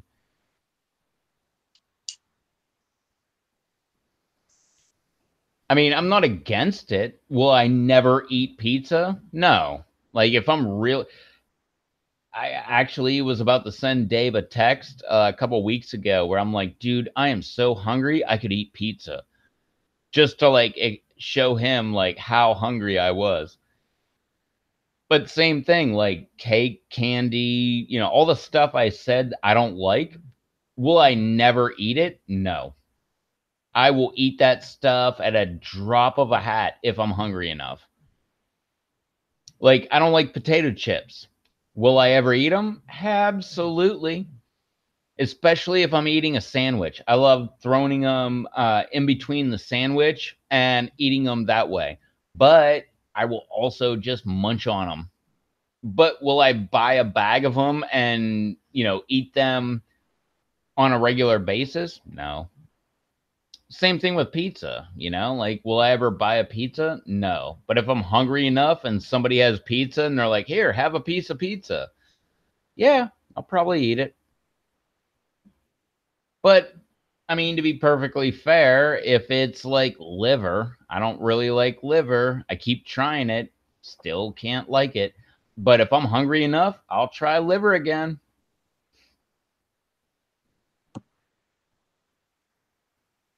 I'm that weird. I'm not against it. It's just, something I don't prefer. And that's the way I like to say it. I don't prefer it because there is a scenario where I will totally eat it and love it. And am I completely against it? No. Like I can't remember what it is, but there's only like a small handful of food that I am completely against. And I'm pretty sure it's like liver, what else? I can't even remember, but liver's one of them. But I try it every time someone makes it. I'm like, yeah, I'll try it. And every time I try it, it tastes like piss. And that's why I don't like it. Everybody's like, oh, you haven't had it cooked the right way. I'm like, okay, well, cook it the right way and I'll try it. They do it and it still tastes like piss. And I'm like, nah, I don't like it. But if someone can actually make it where it tastes, like some kind of meat, then I will like liver. I won't eat liver.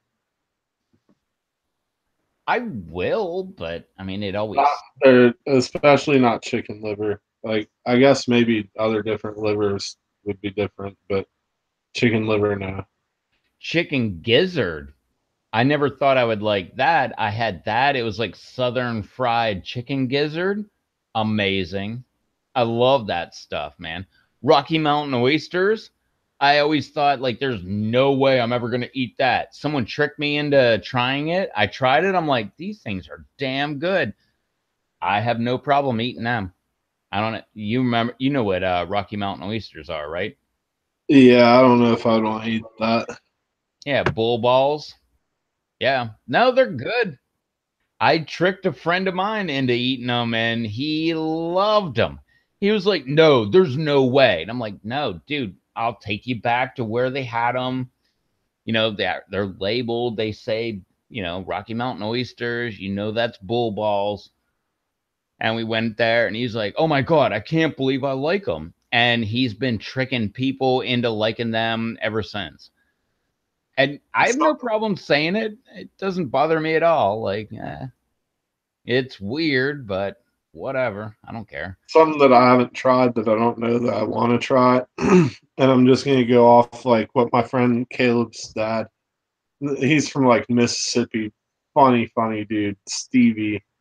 And Stevie's always like, we've like brought it up multiple times because he has like a passion towards not wanting to ever eat them, but chitlins.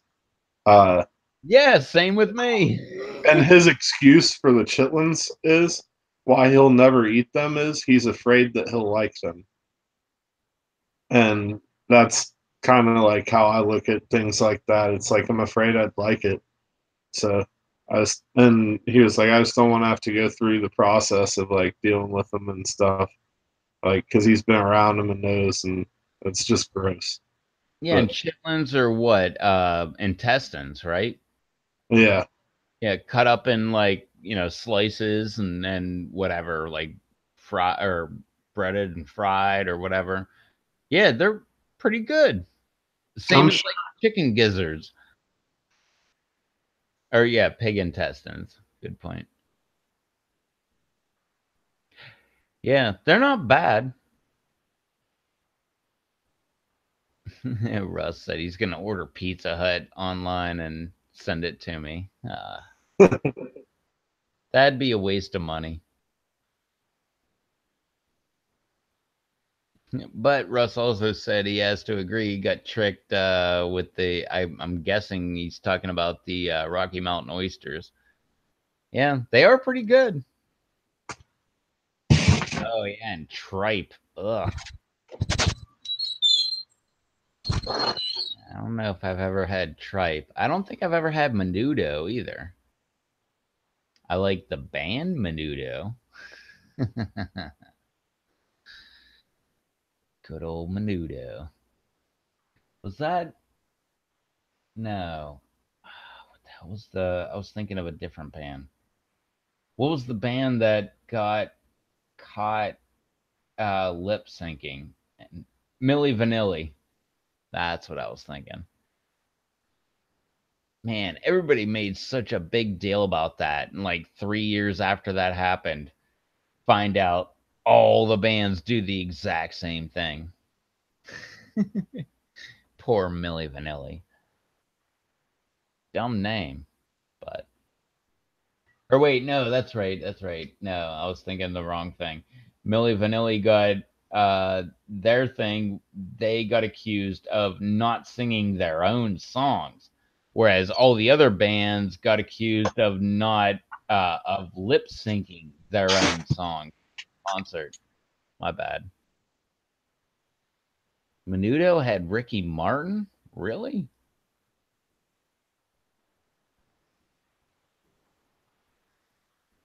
Damn. So what are your plans with this stream?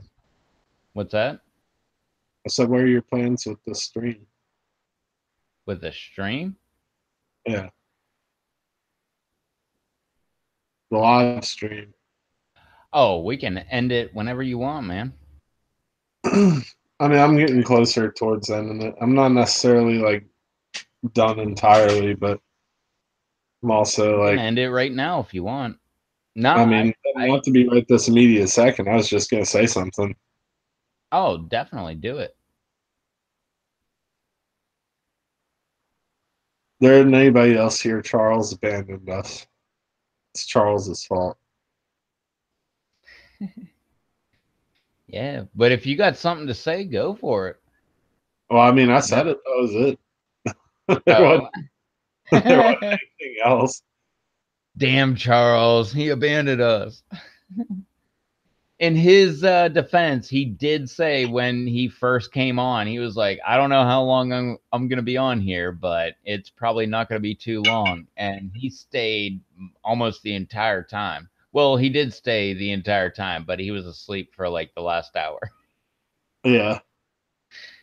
Whenever I talked to Charles this afternoon, and he was like, yeah, I might go on, but I don't know. I don't know if I really want to. I was like, well, I mean, I'm up for going on too. And he was like, oh, I mean, maybe I might. And I was like, well, if you go on, I'll go on. And he was like, maybe. And then when I clicked into the call, he was like already there. I was like, I knew you wouldn't like miss it up for anything. Well, you took like 25 minutes to get on. Well, I was finishing eating, and then I had to like just sit and breathe for a minute because I ate so much. And then I had to start my computer, and it was giving me trouble getting it to start. I had to like plug it in for a little bit before it would actually like turn on. Yeah, and like you said, you had the same thing I had going on where you ate so much food that you were just kind of like in a food coma. Yeah, it was Oh my just God. great I food. I didn't even want to go live, man. Like I started Yeah, I'll eating show at it again. 8:02. This I was got what I done at ate for dinner. 8:42 And that's like a large dinner plate. That's not a small plate. That's a large dinner plate. And those are two large flour tortillas, and those things were freaking loaded. Heck yeah. It was probably like 2 1-pound burritos. And like Lisa said, uh, Charles said that he was up for like 20 hours. Well, that was exaggeration. Charles wasn't up 20 hours. Well, he said that. But there's a picture of the inside of one of those burritos to show like how intense that was. That Dude, was a it looked lot of burritos. like 3/4 meat. Like you can't see the refried beans, you can't see the rice. Well, no, you can if you look like the refried beans are on the bottom. Then you see a lot of rice. Then there's a layer of meat. Then there's like Well, I cheese and saw the sour cream, layers, so lettuce I and know salt. where it should be, and I don't know, it doesn't look like Yeah, it's that showing picture through. is deceiving. It does look like a lot of meat, but there's still a lot of stuff other than meat in there. And Steve, I still have never seen the film Tenacious D. And I this don't was know what it is, but here I can show. This was how it started. It was just I put refried beans on there, um, refried beans, then rice, then the rice, meat, and the meat had sweet peppers and mushroom, mushrooms and onion. Then that's all diced fresh peppers. I took 2 orange habaneros, a Caribbean red habanero, a green black cobra, and a yellow ahi sunrise. Added that, then added cheese, then sour cream. Um, doesn't want to scroll over anymore. It's like it froze. If you think that's good, Scott, just wait. Yeah, Getting better and better. yeah. That had the cheese and then the sour cream, then salsa, then pepper powder. I don't know what the hell that stuff on the side is. Then hot sauce, and then lettuce, then more cheese, and then more taco sauce on top. And that was like the end result of what those ended up to be.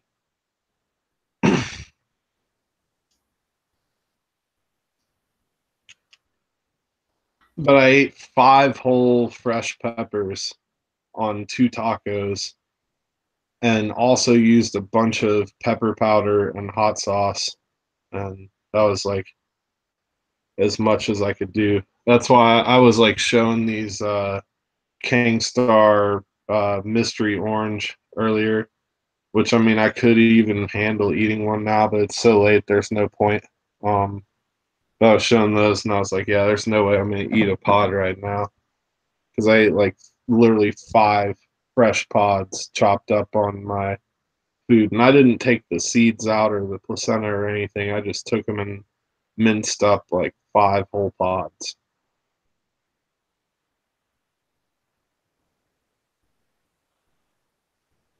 It kind of makes me hungry too, but not really because I ate those and I'm still pretty full from them.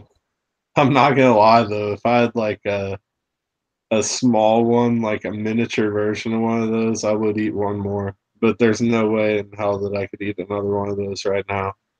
Those were so filling. I love tacos. That's something that I like take to like an extreme whenever I do it. And those were like really just burritos, but I still call it like tacos whenever I make them. I don't care if it ends up being burritos or tacos.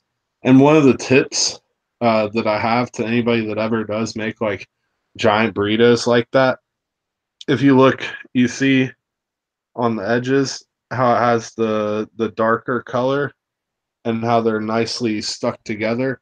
Burritos that big don't want to hold together on their own. So one of the things that I've found over time to seal the burritos is like on the edge that I'm folding over last. Uh, I'll take some refried beans, and on the inside of the tortilla, I just kind of smear a little bit of refried beans on there, and it kind of works to like seal it. So when you fold it over, it'll like hold shut, and it won't just like pop back open. on the plate. That's just my little tip to anybody out there that has ever wondered the problems of like getting a burrito to stick together. If you make them too big like that and they won't hold together, then a little smear of refried beans will hold it like glue. Plus, refried beans are awesome. But Rev, look at the picture and you can see what I'm talking about. See on like the edge, like it shows a little bit brown. I just on the very edge, I smear a little bit of refried beans and it works. It's the perfect glue.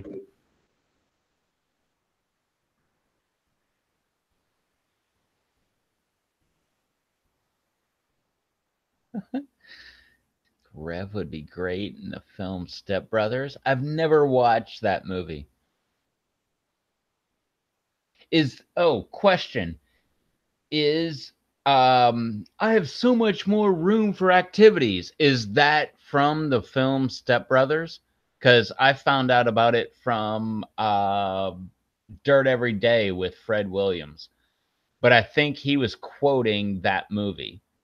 Because I've heard that said by so many people, and I'm like, there's no way that everybody has watched Dirt Every Day. Dang. Okay. Well, I guess I need to watch that movie. I love Will Ferrell. I love what the heck is his name? That guy, he's in Shake and Bake in Talladega Nights. What is it? William C. Riley? Or something C. Riley. I love that guy. He was in wait, was he in Boogie Nights? I can't remember. But I love that guy.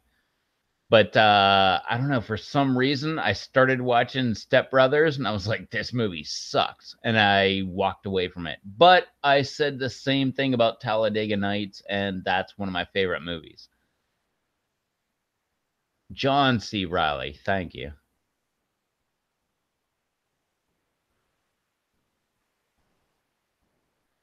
All right, well, guess this was another Taco Tuesday on Friday. I went to the liquor store and the guy there was like, yeah, I posted a thing online and I said something about Taco Tuesday and people were like, you spelled taco wrong. That's funny. I know. I was like, but he talked about it for like 5 minutes. I'm like, okay, I get it. Like, people didn't understand taco versus taca. If you're wondering, taca. Well, you had Taco Friday and I had Taco Friday. Oh man, I'm gonna have tacos Saturday tomorrow because I cooked some extra chicken and I'm gonna put that on some of the same exact tortillas that you used. I can't remember what the heck it's called, but it's got a Mexican name, so you know it's got to be an awesome flour tortilla. Use a little El Yucateco, then the chicken, then sour cream, cheese. I got black beans, but I'm probably not going to use that. It's La Banderita. There you go. Those ones. Shout out. That's my favorite tortillas. Yeah. Well, it had a Mexican name. That's why I bought it. I was like, I bet you they're better than the one with the American name. And I'm pretty sure I was right. Those things are really good, but don't try to cook them too long because they get browned and they I kind don't of cook suck. mine. Like when I make them, I just use them out of the bag the way they are. I like putting them in a skillet and just heating them up a little bit, but not enough that they brown. When they brown, they kind of suck. I mean, they're still good, but I just prefer them when they're very flimsy and, workable.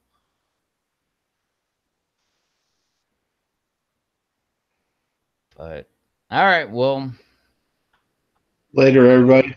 yeah, we've been going a long time, so I think that's good enough, right?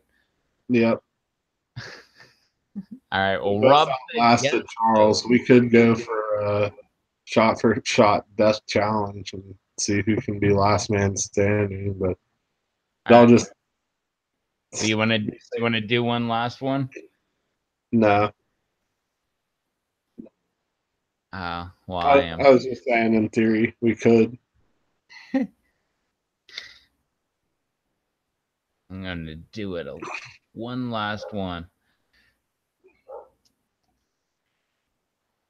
But yeah, it's been a lot of fun. And Yeah. wait, what? Okay, wait. We got to pause on this note. Lisa says she adds butter when you heat them. Are you talking about the tortillas? You add butter? Yeah. Like butter to the pan first, put the Oh tortilla yeah. in there and kind of like brown it a little bit? That's the only way to do it if you're going to do it in the pan. I thought that's what you meant. No, I just throw mine in a pan and let them heat up a little bit. Like, and No, I just mean use like just only. enough butter to coat the pan, and then put the tortilla in there, and do it, and then put like another little piece of butter in there, and flip it over, and do it on the other side like that. That's the way to do it. No, Lisa is about to change my freaking world here, man. I would No, have done that, but I did all the cooking, and then even once I like make everything just like uh all the main like all the ingredients laid out just to like make each taco, it's like probably like 3 minutes time, like all the different layers and all the stuff that I do. So I didn't want to go to like an extra 3 minute per taco uh add on for making the tortillas better. It does make them better, and I do that sometimes. But I'm totally doing that. I just bought a pound of butter too.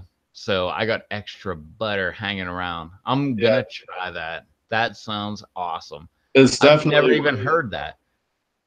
Oh yeah, you don't want to use a lot of butter though. Like you can use too much butter if you do that. You like just want to use just enough to like coat the pan. It helps keep it from sticking to Yeah. the pan, because if you just throw one in there on the pan, sometimes part of it will want to stick and you got to peel it up and a little part will like stay stuck. Oh Because yeah. I've done it both ways. Yeah, But the that bugs butter, the hell out of me. yeah, the butter works way better. Plus, it gives it like a nice crispiness and then that butteriness, and it's Man, I awesome. want to try that right now, but I'm not going to. I'm going to try it tomorrow. That's the way to make like really good quesadillas is just like a tortilla and butter with some butter and put the tortilla in there and then put whatever you're gonna put in there, fold it over, and then put some more butter and flip it over and cook it like that. That's the only way to do quesadillas. I like making cheese quesadillas, just like shredded cheese and a flour tortilla, and I do it that way with butter in the skillet. Yeah, I'm going to try that. That's awesome. All right. I'm glad we didn't end it too soon because that is like the best news I've heard for quite a while, like a year or two. Yep. All right. Well, there you go. Got an awesome note for cooking your taco shells at the But like Lisa said, just a little bit of butter. You yeah. don't like you can. That's something you can over butter. You don't want too much butter. No, Just I'm gonna enough. do just enough to actually coat the pan and then Yeah. put the tortilla in there. And then when you flip it over, you might want to add like Yeah. another little piece in. But Yeah. Oh man, I that's the can't way to do it. wait. I'm so excited now. Thanks, Russ. Just so you know, Russ, that's going towards flour tortillas, butter, chicken, beef, refried beans, black beans, any kind of taco ingredients that I can find, sour cream, cheese, all that stuff. So thank you, man. And also hop on with us, Russ. Um, I don't know. I'll be back. I don't know if I'm going to be live this weekend. Maybe I will. I don't know. That was one of the things I was like, oh, when I'm coming back, I'm just going to go live every single night. And Sunday, I was like, here we go. I'm going to be live every single night. And I went live Sunday, Monday, and now I'm live on Friday. So I didn't do what I said I was going to do. But who knows? Maybe this weekend, if you want to hop on with me, Russ, we'll go live. I don't know. But definitely Monday I'll be back live. So Russ, if you want to hop on with me, you're welcome to hop on with me. Same with you, Rob. You said Sunday? Oh well, I said this entire weekend, but yeah, whatever. Saturday, Well, Sunday. Sunday, me and Charles have our show. Which Yeah, but I would be either before or after yours. I would not be live during yours. Well, I mean, you'd be welcome to join if you want. Well, I can do that too, but I would definitely not be live while you guys are live.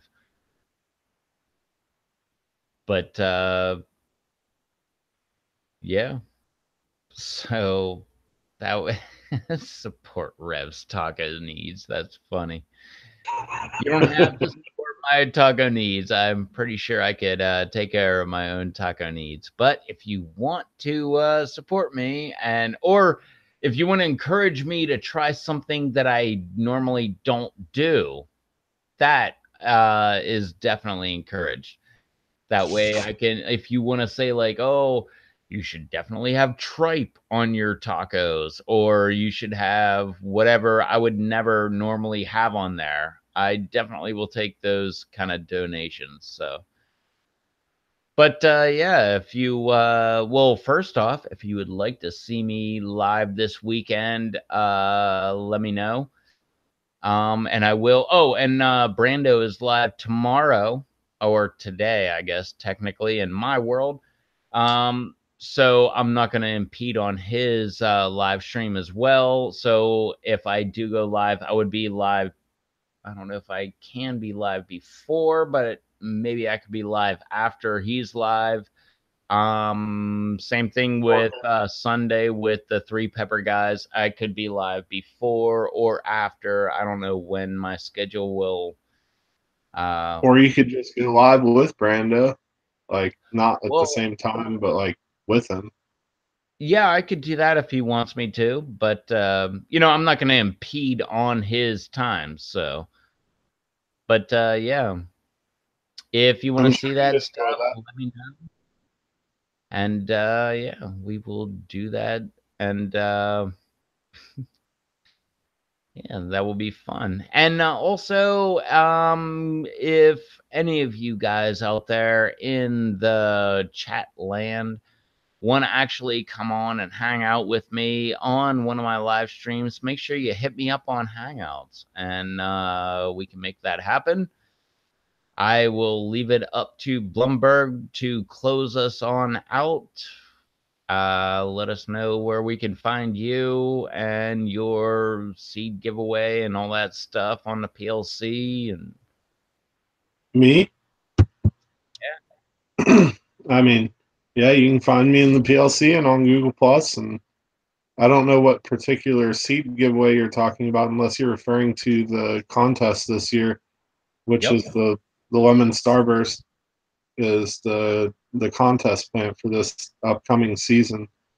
Seats can be started now. Anybody that wants to start them early. I'm not going to personally start mine until January, but yeah, I've got a ton of lemon starburst seeds that I'm willing to hand out to whoever hits me up. I'm one of like the I think three or four people that are handing them out, and I kind of volunteered myself to do that, and I don't mind. And I've got a ton more seeds than just this, but I do have like a whole like bunch of little baggies that I've like already divvied out. Like there's like 8 seeds per bag, and basically what I'm doing is for most anybody, like unless it's somebody that I know, like, and that could be different circumstances. For anybody that's interested, though, hit me up on Hangouts, and then get my information. And I can send you a or you can send me a self-addressed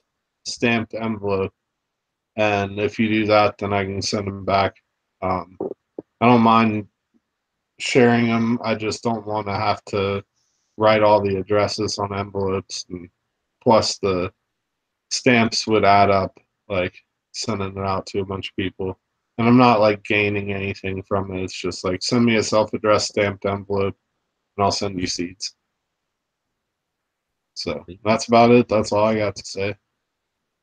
So if you want to get hooked up, here you hook up with Blum. He will hook you up. Yep.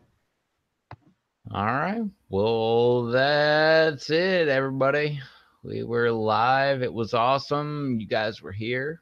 And now we're not live anymore. So now me and Blumberg are going to go behind the scenes and talk crap about everybody in the live stream.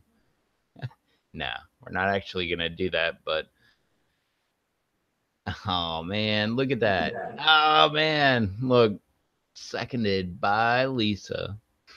Blumberg headed up first. Chicken out.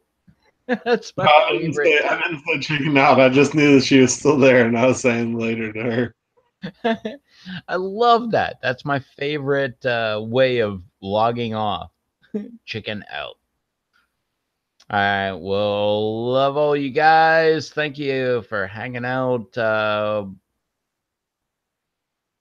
Oh, and Rob says he's got 9 lemon starbursts started already. So awesome. All right. Well, let's talk about that on Monday, Rob. Hopefully you'll be on here with me on Monday on the live stream. So, all right, we're out of here. Thanks for hanging out with us. And later, everybody. Yep. Later on, everybody.